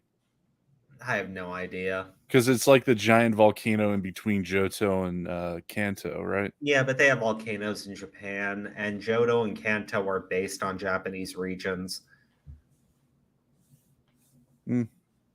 I don't know. That's what I'm saying. I have no idea. But each of the Pokemon regions are based on real life areas. Johto and Kanto were based on, Japan, like areas in Japan. I can't remember where Hoenn is based on. It's probably a region in Japan also. But then you move into Sinnoh, which again, I think is also Japan. I'm pretty sure the first 4 generations are all areas of Japan. Then Gen 5, you move to America. Yeah, then that's Gen black and white, 6, right? Yeah, that's black and white. Gen 6 that takes place in France. That's Kalos. Gen 7 is again in America, but Hawaii, which is Alola. Gen 7 is, Gen 7? Yeah, no, Gen 7 was Alola. Sorry. Gen 8 is the UK, and that's whatever. They don't really matter. They suck, kind of. And then Gen 9 is Spain, and that is, whatever. It's kind of generic at this point. I don't really care anymore. But yeah, no, that's the way it works. So if there's going to be an area in that game or a mountain in that game, it's going to be based on a real life location in that region of Japan. Honestly, Scarlet and Violet should have been based in Italy, not Spain. Why? Would have been more interesting. Why? Just saying. No, I'm genuinely wondering why Italy would be more interesting than Spain. Well, I mean, do I need to go into the Vichy French regime and whatnot? See, here's the thing. We already had Kalos, which was French, and I don't care about the French. The Italians, sure, they're interesting, but you have Mussolini, so I mean that sort of ruins them. And then you have Spain and the Spaniards. I mean, what did they do? Well, they were kind of helping with the Nazis because of the Spanish Civil War before We don't World talk War about II. that. We don't talk about that. We don't talk about that, GG. But I'm just saying, like, if it was in Italy, it'd make the whole, what was it, the Four Regions War make more sense. Wait, what's the Four Regions War? I don't know. I was watching this theory video or lore video of Pokemon, and they were mentioning this garden that has like 4 different Pokemon. Like there's Duskrock and Solrock, and then there's like the Lion Shield from Sword and Shield, all into this garden. And apparently it's supposed to signify the 4 countries at war who come to peace. But wait, what's that from? It was from the Kalos game. The what did you say it was, Gen 7? Kalos was Gen 6, but I don't remember anything about 4 regions coming to peace after war taking place in Kalos. Like maybe that was storyline that they never actually got into, because Kalos sucks. Okay, Zygarde was the 3rd legendary in Kalos. There was the whole thing with the Zygarde cells, but for some reason we didn't get any DLC. We never got a 3rd game. They just decided to be done with it randomly. They did not finish it, and then you move into Alola, and they move Zygarde to fucking Alola. They move all the fucking Zygarde cells to Alola. So in Alola, you get to complete your fucking Zygarde, who's supposed to be the 3rd legendary of Kalos. Kalos got fucking shafted. Volcanion's entire story in Kalos was just disappeared. It didn't happen. It doesn't exist. Volcanion was our first fire and water legendary. And when people see it for the first time, they're like, who the fuck is this? We never got any actual story for Volcanion, for Zygarde. I mean, we got Zygarde's story. They just never completed it in fucking Kalos. No, I'm sorry. I take that back. They did it in the fucking anime! Oh yeah. God, that's annoying. The anime got to fucking do it. Because the game said, fuck no, you don't get a 3rd game. Why? Why, Game Freak? Kalos sucks. It's fucking mid. It's awful. It's low tier. It's terrible. The only good thing about it. No, you don't need to. It's Mega Evolution. People get Mega Evolution. They're like, oh God, Gen 6, Gen Megas. No, fuck you. Fuck you. That's the gimmick. The actual games sucked. Because the way they designed that game was the way they designed every other series of games since Generation, I was going to say Gen 2, but really Generation 3, where the base games are cut for fucking content, and you have to buy the 3rd game that gives you the complete story. That is how they designed Generation 6, except they decided not to actually finish it. Yeah. But Bell in chat knows what I'm talking about. It's the Parfum Palace. Oh, yeah, that area. Hold on, let me look it up. Because the video I was watching was explaining about a 4 regions war. Well, here, okay, real quick, though. And let's see. Okay, I can pull it up from Bulbapedia. There is one thing about Generation 6 that also annoys the shit out of me. We never got to finish Hoopa's story. And Hoopa was clearly, there was something with Hoopa in Gen 6, because Hoopa was bringing shit from our world into fucking Kalos. That's why you have posters, not posters, but like famous paintings that exist in Kalos that fucking Hoopa brought there. But we never got anything with Hoopa either. Hoopa was just like a mythical that got released one day in a movie, like a movie fucking ticket. We didn't get any of the shit that we should have for all of these characters. Game Freak started to cut their fucking content. Generation 4 is probably the last time we got like updated, like released content from Mystery Gift and other shit like that. And in Gen 4, we got a ton of fucking events. Okay, they stripped the fucking Arceus event out, which sucks. But we had the fucking the Pichu event with the spike, with the shiny Pichu with the weird fucked up ear. You had the Celebi event where you went back in fucking time and you saw Giovanni and you got to fight Giovanni. And don't get me wrong, it's not like the most difficult encounter, but if you had played the original games and you played Gen 2 and you were always wondering why didn't Giovanni show up when his team was begging for his help. And then in the Gen 4 remakes, they had this little special event. If you got the fucking Celebi, in which you went back in fucking time in Ilex Forest and you met Giovanni and you see him listening to the broadcast and he doesn't want to go because he's given up. And then he fights you because he sees you there. He's like, a mysterious 10-year-old. This brings back memories that aren't pedophilic in any way. But seriously, but seriously, like that was really good shit that we got in Generation 4. Generation 4 nailed that stuff, and there was a lot of it. But then you get into fucking Gen 5, and it's cut down, and Gen 5 didn't do very well, and that's got nothing to do with the gameplay or the difficulty. It's because they did not give us the original Pokemon. They tried a soft reboot in which you couldn't get your classic Pokemon until the post game, and everyone hated that because there are some people that love their fucking Pokemon and they want to use at least one Pokemon from their team from the last game that was released. I mean, I know it because I've done that too. So then Gen 6 gave us practically nothing. Gen 6 gave us literally fuck all nothing. Absolutely fuck all nothing in Kalos. But they didn't need to. They introduced Mega Evolution. It was the shift onto the 3D. So people were buying that game like fucking crack. But at the end of the day, it's a sucky fucking game. It really is. Gen 7 is so nice because of how bad Gen 6 is. If Gen 7 released after fucking Heart Gold and Soul Silver remake, I would have probably fucking hated it. That's the only thing Kalos has going for it is Mega Evolution. Everything in that game is just so ass. It's so bad.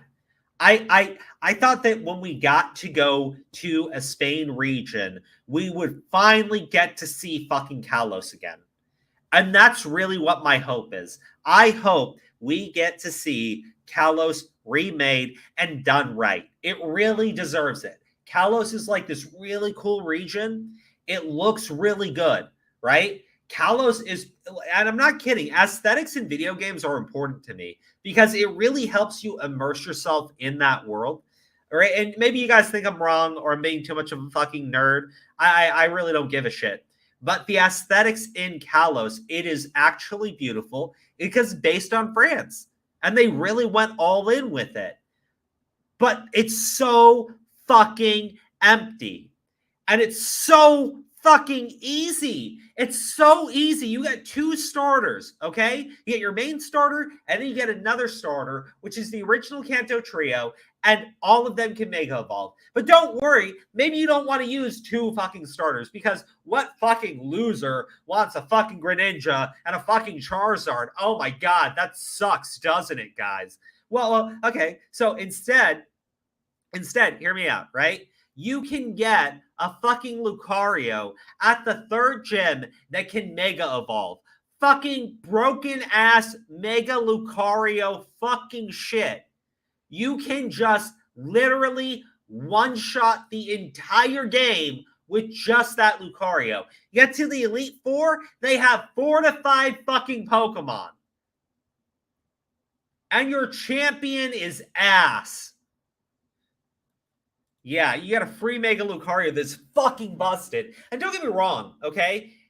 I think getting a Lucario at the 3rd gym is kind of fucking broken, okay? You should have all of your Pokemon fully evolved pretty much at the 4th gym. At the 4th gym, around there, maybe gym 5 if you're speeding through things, but you should not have a fucking Lucario after you complete the 3rd gym, immediately afterwards. And it can Mega. It makes no sense. It makes literally no sense. Kalos was just, yeah. Why does no one in the Elite Four have Megas and only 4 Pokemon? I thought that the Fire Lady, wait, hold on. Kalos Elite Four. Oh my God. Yeah, you're right. Malva. Okay. Houndoom. Houndoom is available in this fucking game. Houndoom has a Mega form. Malva, the fucking Elite Four Fire type member who only has 4 fucking Pokemon in the region with fucking Mega Evolution, doesn't have a fucking Mega Houndoom. What the fuck? Where is it? Where's my beautiful fucking Mega Houndoom? It's not here. It's not fucking here. Oh, look at the Steel fucking leader. Yeah, hey, Steelix exists. Steelix has a Mega. Nothing. Scizor has a Mega. Nothing. They hate this Pokemon. Okay, Scizor was my favorite from Gen 2. To be fair with the Dragon types, there aren't very many Megas, but they put the one Dragon that has a Mega and isn't a Suedo, and it's right here on the team. Why? Why would you do this? Give us the Mega. And I get it. That's because you get the Mega for Altaria in the fucking Gen 3 remakes, but still, come on. This is a pattern. This is a fucking pattern. Oh my God, look here. There's your Gyarados who can't fucking Mega Evolve. You know why? Because Lysander, I guess, has a Mega Gyarados. And that doesn't make any sense. You have a water type leader with only 4 fucking Pokemon, and none of these can fucking Mega Evolve. And then here's your champion, okay? And the champion isn't, like, their team isn't bad per se, okay? You have the 2 fossil Pokemon. The problem is that they suck. Rock is just an ass typing.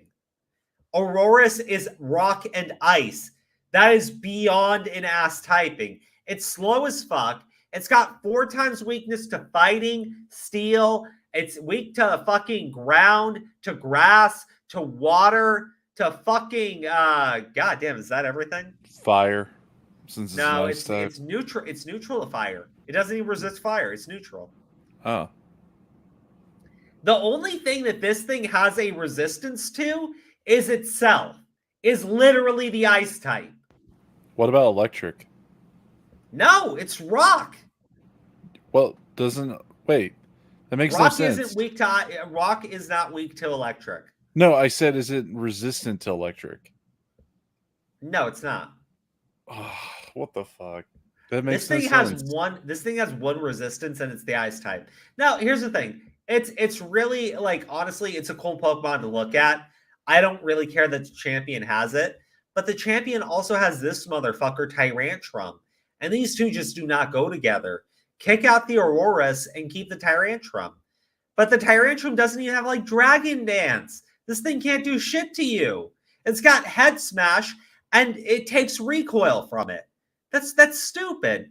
Fucking Hawlucha is probably the scariest Pokemon on the team, right? But it doesn't have Brave Bird. It has Flying Press.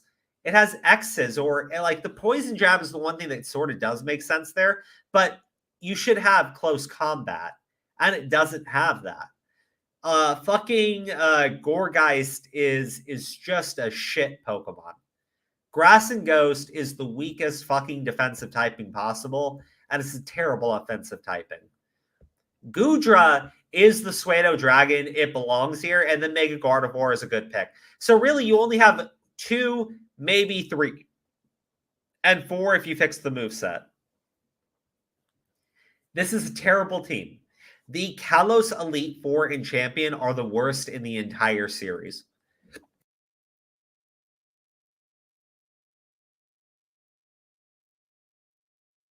Crow, you have no idea how much passion I have for Kalos remakes. They deserve better. Oh, 100%. Kalos remakes absolutely need to happen someday, but not if we're just going to get another ass version of it. Who wants that? Well, that's the thing. It's a remake, and from what I understand from playing Gold and Silver, or not Gold and Silver, but Heart Gold and Soul Silver, didn't they just remake the Elite Four the same way in Gen 2? Wait, what do you mean? The teams in Heart Gold and Soul Silver are the same as in Gold and Silver? I think for the most part that's true, except for the rematch. The rematch, they do change them up and they make them more powerful. They don't add any like other Pokemon or anything like that. I don't think so, because the original Gen 4 Elite Four actually had Pokemon on their team. Each of them had 5 Pokemon. Well, that's what I'm kind of worried about, is like if they're going to remake Kalos, they're probably going to remake him with the same teams like they did with the Gen 2. Yeah, I'm worried about that too. I think that they have the common sense to fix that, but it's hard to say. See, here's the thing about Gen 6 that really pisses people off, and it pisses me off a ton too. Gen 5 did not do well, and Gen 5 made a lot of choices that Game Freak believes contributed to that. Now, there was only one choice that really fucked with Gen 5, and that was 100% the fucking Pokemon. That was it. You should have just given people their fucking mainstays plus some new Pokemon. You didn't need to give us a whole brand new 160 something Pokemon to play with. You could have given us fewer, spent more time on them, and not tried this soft reboot thing. But so they did that. It turned people off. A lot of people didn't pick up Gen 5. But Gen 5 literally has the best story in Pokemon. I mean, and that's, I think Legends Arceus, I guess, does. But which one has the time traveler in it? What? Yeah, there's like this one character that goes into the future. What? At the end of the game, I think that's... You're talking about Scarlet and Violet. We're way off there. No. Like, this is back in like the DS games. I don't know. I don't know what you're talking about. It doesn't matter. They're not important. It was the reason why there was Black and White 2. I think it was Gen 5, yeah. There was a character... Probably Corliss. I don't know. Bell, you would know. Well, no, it can't be Corliss, because Corliss shows up and Cyrus is Gen 4, and he doesn't go in the future. He literally sends himself to hell. Looker? Or Pokemon hell. Stop fucking naming people. God damn. No, I'm just reading the chat. No, I know. Everyone's like, Looker? Cyrus? No, enough. We're not even doing that. We're not playing 20 guesses. No, back on topic, I think. What was the topic? Fucking Christ, I'm like way off now. But no, really. People did not play Generation 5 because of the Pokemon that released and the fact that you couldn't pick up your old team. So people didn't pick up the fucking game. It had a really good story to it. It had really good mechanics to it. It made a lot of choices to make the content in the video game harder. But because the games failed, Game Freak decided in Gen 6 to make the game super fucking easy, to not focus on the story at fucking all, and to just focus on style. And the style in those games is great, but it's an empty and hollow game. And that's the problem with it. Oh yeah, Bell corrected me. It wasn't time travel, it was the distortion world. Yeah, he gets swallowed up by Giratina. Yeah, that's what I was wondering about. Yeah, Pokemon World Tournament was so fucking cool in Black 2 and White 2. Yeah, Black 2 and White 2 are probably my favorite games in the series. Like no joke. Heart Gold and Soul Silver are my absolute favorites. But Black 2 and White 2 I think is a close second because these games do everything right for an enhanced version. We move forward in time, we start at a different town, and we re-experience the game, and it's a ton of fucking fun. The content is difficult. It's challenging. The world tournaments in that game are fucking incredible. What do we have in Scarlet and Violet? We have the school tournament where you fight the same fucking trainers and they all suck. The only difficult trainer in Scarlet and Violet is Nimona. That's it. And she's not that strong. She, like, when I say difficult, I mean you can't possibly fucking get beaten by any other trainer if you catch random Pokemon and go challenge them. Okay, so let's say I want to go fight the Ice Gym. All I have to do is like really just go find a few fire types, maybe a rock type. I don't need to train them. I just need to make sure they're around the same fucking level as the gym leader, and I'm gonna win the fight. They're not difficult at all. Then you get into your champion, who I think is probably the worst trainer in the entirety of the Elite Four. She is bad. Her team is stupid as fuck, and it makes no sense. Why would you put your fucking Glamora as your last fucking Pokemon when its whole gimmick is getting hit and spreading fucking toxic spikes to wear the enemy team down? This bitch had a King Gambit. King Gambit that just got released. It's super fucking powerful. And its special ability makes it power up if you release it last and the rest of the team is dead. They intentionally made the champion fight ridiculously easy and make the champion come across as like a complete fucking moron. We will never, ever, ever get a game like Generation 5's Black 2 and White 2. Well, I think the reason why they did that with Nomura is because it wasn't like the final ending of the game. You still had the Area Zero. True. To explore. I will say this. I played Scarlet, and I personally feel like the Scarlet Paradox Pokemon are stronger and better. I know it's not. I know that people like the Violet games. They're losers. They just like robots. How lame. But no, seriously. In fucking the very end of the game, you have your most difficult encounter, period. And it is good. It is very, very good. It is amazing, in fact. I personally enjoyed it. I thought that fight really makes up for a ton of issues in that game because you have the fucking AI dropping out Paradox Pokemon that are strong as fuck. But you know what ruined it, GG? Let me think. Was it because... It's the Koraidon fight at the end. It's an anime fight. You can't possibly lose the fight because they're not going to make you have a difficult fight with a Pokemon that you've never once used.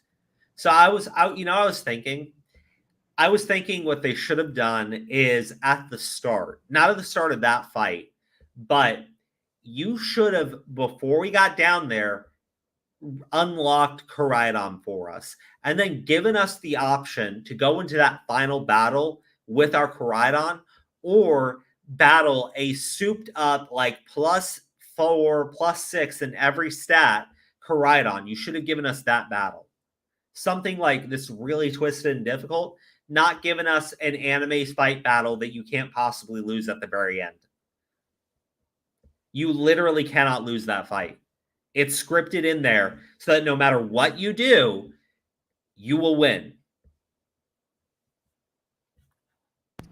You know, I actually tried to lose that fight, and I was wondering why the opponent kept missing. Yeah, You can't lose that fight. You cannot lose that fight. So here's the thing. Pokemon Legends Arceus, I actually think it's tough to say. I think Pokemon Legends Arceus gives you the most difficult boss battle in a Pokemon game, or at least it tries to, because you fight what's his face's team, okay, which they're all strong. The entire game, the most Pokemon that a trainer had that you would encounter, unless you were going to the training grounds or whatever, was typically only about 2 Pokemon, but really only 1. Those were your random fights in the overworld of Pokemon Legends Arceus. But at the very end of the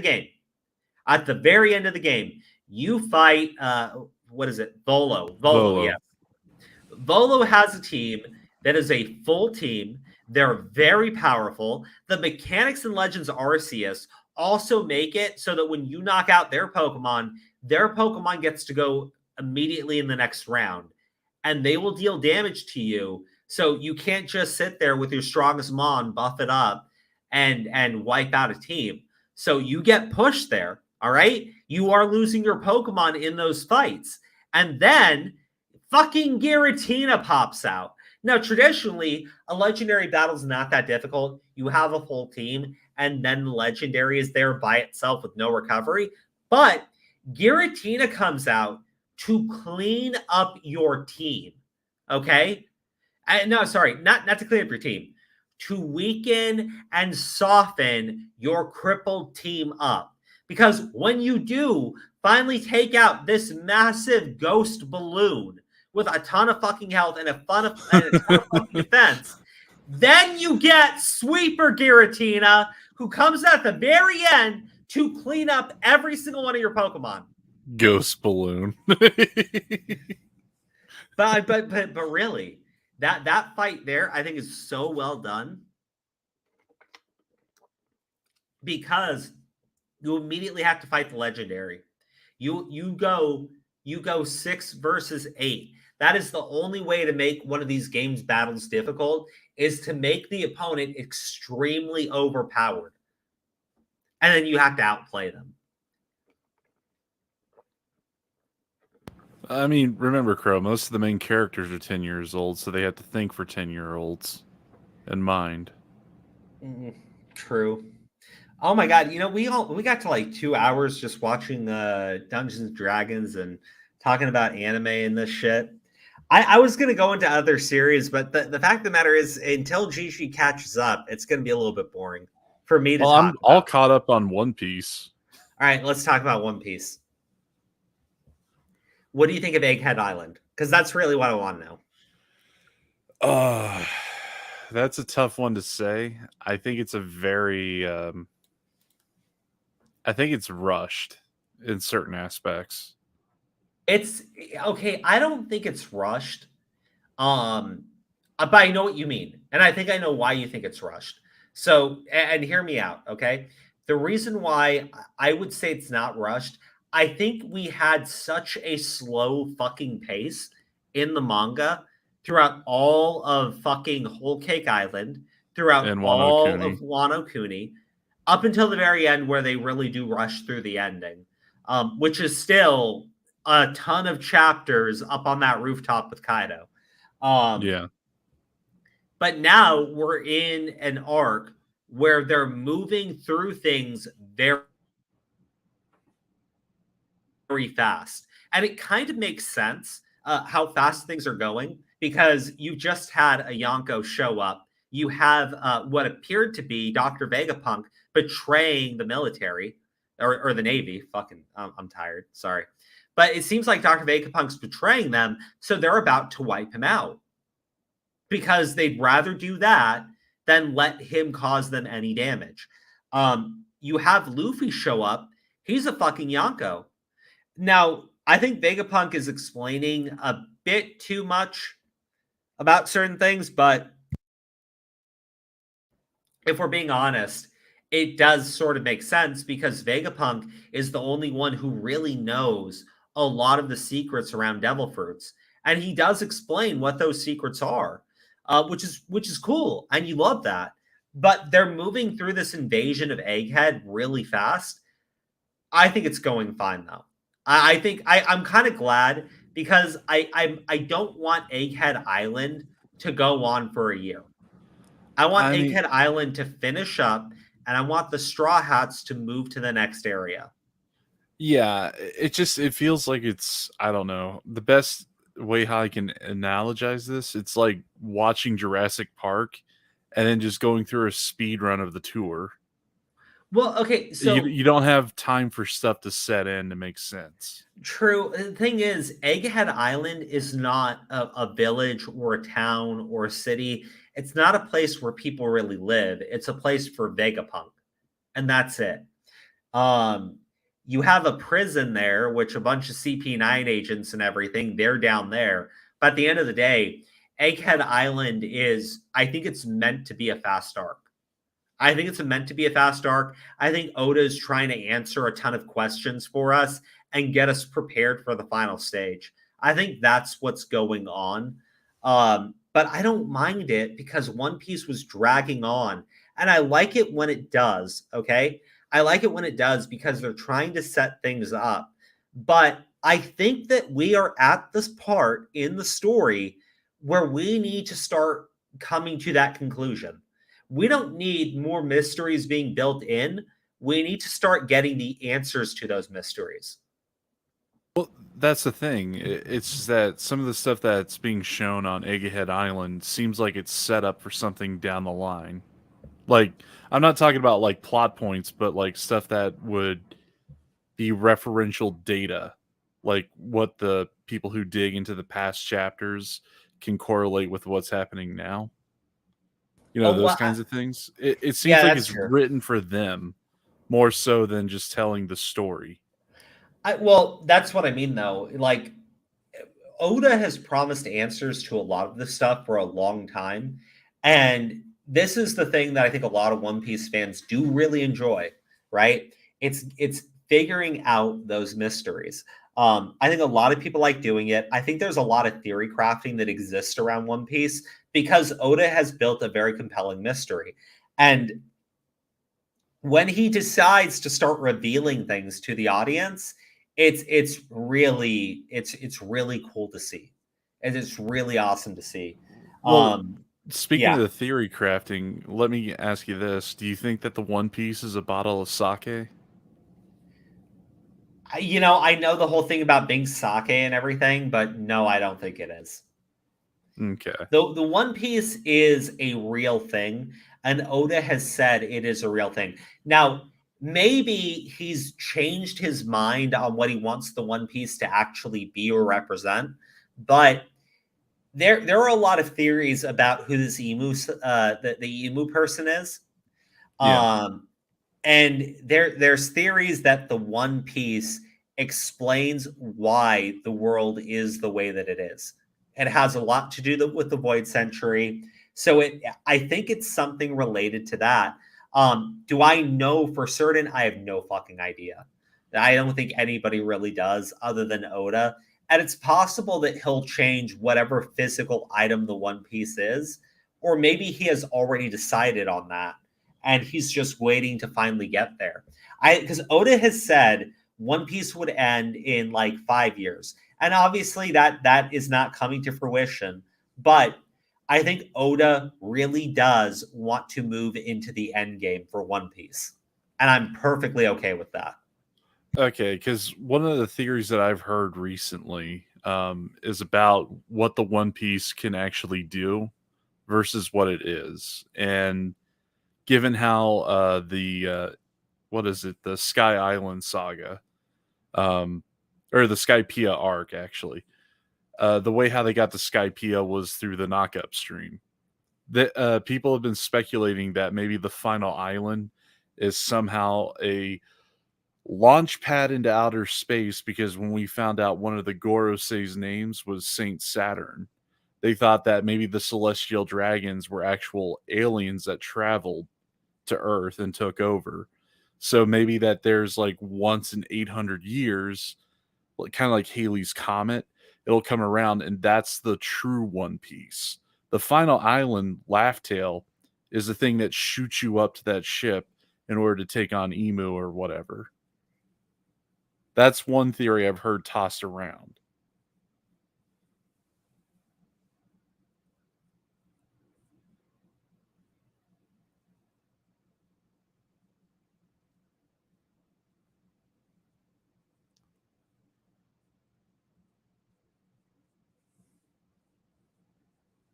Oh shit, my mic. Okay, I was gonna say it's very hard to say what the actual One Piece will be. I like the theories behind it. Some people have said it's an ancient weapon, or it's like the key to all the ancient weapons. Which I mean, that would be pretty intense. But when Roger got to the island, he started laughing. But Roger said that they had gotten there too early. So it wasn't whatever the One Piece is. It wasn't ready when they got there. I don't know if that means the world wasn't ready for it or the actual physical One Piece wasn't ready to be used. The idea of, it could be a launch pad into outer space, as fun as I think that is, because we know that outer space is a thing, okay? We know that... Enel's on the moon. We know Enel's on the moon, and Enel has met creatures, robots on the moon. I don't know if they ever said where those creatures came from, but they're real beings that are mechanical. They were created by the Skypians who traveled to Earth, which created 3 different tribes between the Skyfolk, the Shandorans, and whatever the Sky people. The Sky people are aliens, then. Yeah, essentially. Ty's like, aliens do not turn this into Naruto. It's like, no. It's nothing like that, Ty. No, this has existed since Enel. Enel's goal was to fly back into space. Yeah. Because Enel's a fucking idiot. But also, he's apparently not, because that's exactly where he comes from. Fucking outer space. But yeah, no, Oda has not mentioned anything about Enel or about outer space. And I wonder if that was just a gag he was doing at this point, because it's been so fucking long. It's been so fucking long. And I have no clue how you tie that back into the story without it coming across just fucking stupid. Well, with the Celestial Dragons, I think people might have been reading a bit too much into the names, but it could just be an honorific. At the end of the day, like they're named after a celestial body that's in the known universe. I don't know if it's anything like that. I think maybe the One Piece it's something that reveals the true history of the world and what the Celestial Dragons actually are. I think it might be something like that.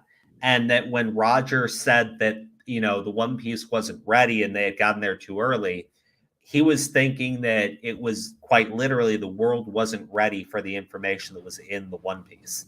Belle, I know you're joking that the One Piece is the inward pass. There is a theory out there that the One Piece is literally a giant afro. Okay, I would be totally fine with that. From like the Foxy Pirate, Davy Back fight. 100% fine with that. That would be perfect. That would tie everything back in together, and then we would understand why Foxy is the #1 pirate on the seas. Yeah, there is a real theory out there that someone made that was talking about the One Piece being an afro that could somehow act as a projector screen to tell them the history of the world, even during the Void history or Void century. I'd be down with that. Okay, so final thing I wanted to talk to you about, though. Elbaf. Elbaf is the home of the giants. Everyone has wanted for Usopp to finally get to go to Elbaf. And right now, Shanks and his crew are in Elbaf. King and his crew are in Elbaf. And King is trying to pick a fight with Shanks. Now, let me be very... Kid? Yeah, Kid. Oh my God, I'm sorry, guys. I was gonna say King. When did he get a crew? I'm really tired right now. I'm trying. That's why I said last topic. Okay. But yes, Kid is on the same island that Shanks is on. And we learned that it wasn't Shanks that cut off Kid's arm. It was his vice captain.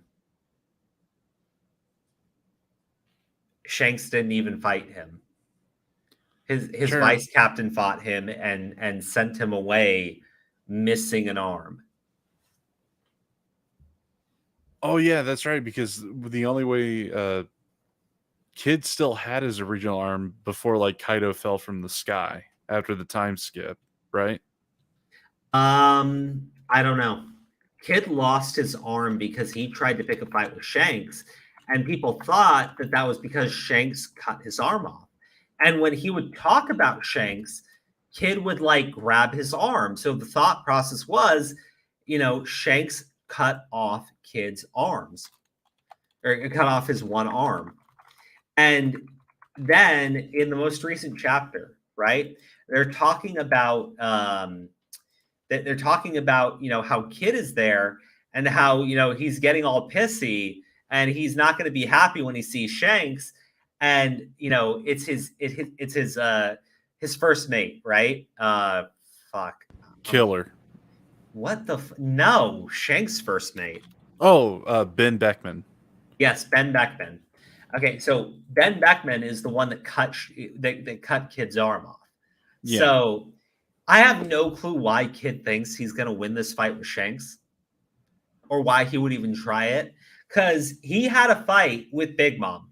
Okay, Big Mom nearly killed him multiple times, and the only reason why he survived was because Law was there, and Law was backing him up.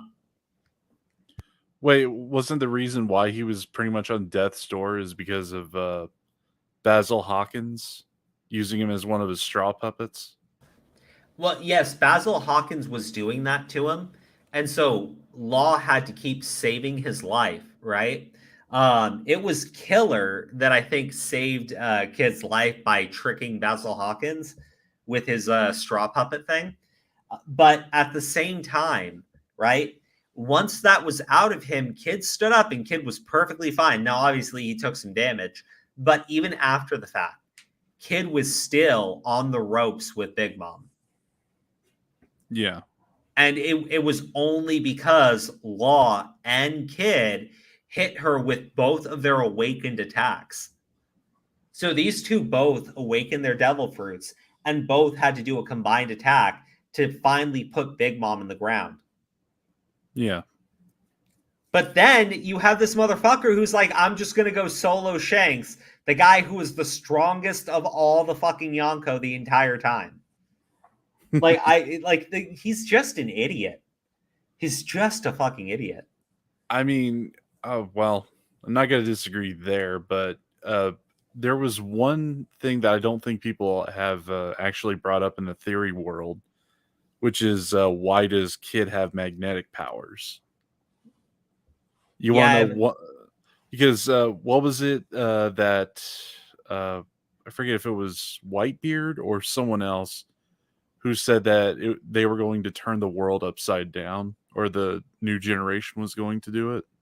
Yeah, I can't remember who said it though. Well, in order to turn the planet upside down, the one thing you could do with it is mess with its magnetic poles. I do not think Kid will be strong enough to Magneto the entire planet. Well, what if Luffy's Gear 5 helps him do it? I mean, it is technically a cartoon power. It is. And I don't know what the limitations behind the power are, though. Because can Luffy actually influence the entirety of the entire planet and then transfer that over to Kid, who will then be able to use his ability over the entire planet? And I think he only has to do it with Kid, and then Law could, with both Kid and Law could just do a room. You know? I mean, maybe, but no, the level of power that would be being put off by literally all three of them is impossibly ahead of anything that's been featured in One Piece. Like, it would be like they came from a different anime. Well, that's technically what the One Piece could do, specifically. No, we're not doing this. Oh, that's technically what the One Piece could do. We don't even know what the fucking One Piece is. I know. It's just like once the One Piece is found, it's going to turn the world upside down. Put it like this. If Gear 5 was that powerful, don't get me wrong, I think it will get more powerful the longer Luffy uses it. But if Gear 5 was really that fucking strong, Luffy would have no-diff Kaido. Like, he wouldn't have even struggled. Kaido would have been in the ground almost immediately. Well, I guess a cartoon power and he was playing around, he was having fun, but Kaido was still capable of doing damage to Luffy in that form. If Luffy literally had the power over the entire planet, that would have been it. I was just talking specifically if the three of them team back up again in the final fight for the world. I don't see how they go from barely being able to influence the space of a building to being able to influence the entirety of the One Piece planet. Well, that's how the Red Line was formed to begin with. Like, it was something that had to affect the entire planet. Because remember, Nami says that the Red Line is not a natural formation. It was created because of the different climate zones right next to each other. Well, so that's the thing, though. I think that has more to do with the emu person, or something to do with something else that we have not seen yet. Yeah, but I don't see like let's say Luffy's Devil Fruit literally gave him the ability to influence the entirety of the planet. He would have to share that power with both Kid and Law for their abilities to then be able to do the exact same thing. But Luffy's ability was to like an awakened Devil Fruit. It kind of like transfers your ability into other things. So with Doflamingo, his whole thing was the strings. So his awakening was to turn things around him into string that he could manipulate. I think it's possible that Luffy's ability would share that cartoonish power and ability with others near him, or that he touches. But that's not that, bro. That's just not how Kid and Law's powers work. Like Oda would. I mean, don't get me wrong. Oda can do whatever he wants with it, but Oda would have to portray everyone's powers in a really different way that they just don't do. That's not how Law's powers work, and that's not how Kid's powers work. They're not the cartoon characters. Those cartoon powers would be to make them as indestructible as a cartoon character. That's what happened with Kaido. Kaido got punched through the skull and punched through the chest, but it was a cartoon, so it didn't actually kill him, although Kaido felt the punch. So that's kind of fucked. Well, what if Luffy stretches all the way around the world, like Stretch Armstrong? Don't get me wrong. I mean, sure, Oda can do whatever the fuck he wants with it, but I'm just saying, I think it's more likely that the Sun God powers, if enough people believe in Luffy, maybe that would give him influence over all of the world, kind of on a level that Emu has. Maybe. I don't think it would evolve Law or Kid, though. And that would have to be like end of the fucking end game, final battle. Luffy pulls off like Sun God Ultimate Ultra form or whatever. I think that's why Egghead is being introduced at this point, because what was his dream again? Was to create like a fucking network for everyone to access a database. Yeah. I mean, that's probably one way how it could help power up Luffy in a sense. I mean, maybe. Because the thing is, Vegapunk knows about Luffy's Devil Fruit. He knows what it is. He knows what it does. He knows who Sun God Nika is. So Vegapunk, I think, the thing is, I don't think Vegapunk's going to survive. I think Vegapunk is going to get killed. I mean, I doubt it, because then wouldn't like the host brain where this fucking massive database would also have to go away? I know. That's why I'm saying I think he's gonna actually die. He right now he is trapped in a prison that nobody knows about, where all of these CP9 agents are all in that prison with him, and they're all starving, they're all dying. Somebody went to go help Vegapunk, one of the Vegapunks did, and like what do they call him, the Stella? He's like, who followed you? Or like, who have you brought with you? And the guy turns around and gets shot through the fucking skull. Oh yeah, the Stella body. What was it? What was the one that shot him? York? Or no? I can't remember the name. Well, hold on. Has the new chapter come out yet? Yeah, 1078 came out.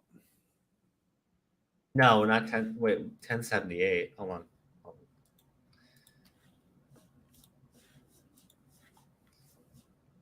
Oh, okay. 1078 is the new one. Yeah. Let me see. I am gonna fucking kill this antivirus fucking block guard fucking bullshit. I can hear it hanging off. Oh my god, it's fucking annoying. Because you know those websites like blast your fucking screen with multiple ads, and then your fucking ad blockers just freaking the fuck out. Yeah. It's like, fucking Christ, stop. Okay, here we go. Escape limit. So they did reveal who shot him. Let's see. I thought it would be the Susie person or the Stussy person or whatever she's called. Yeah, Stussy Buckingham. Yeah. Let's see. It was one of the Vegapunks. I think 06 was the designation it had on its uniform. It was the one that was eating cheeseburgers at the beginning, like when they first got there. Wasn't really doing much. It also got turned to stone by the fucking Seraphim of Boa Hancock before the bridge collapsed. Oh. It's the kid. It's the giant kid. Yeah, that one. Yeah. I forgot who York was. That's actually okay. So they want to. Okay. That's the case. So Emu probably promised that they could become a celestial dragon if they just killed fucking Vegapunk. True. I mean, maybe that's why Saturn is there. Maybe. I mean, at the end of the day, like, they say that they want to kill Vegapunk because they want to become a celestial dragon. And that if, because I just read through it really fast. But they're like, the world doesn't even need more than one Vegapunk, so they'll just kill him and they'll become the only one. Yeah, and why wouldn't the Celestial Dragons want a Vegapunk that wants to be one of them? Mm-hmm.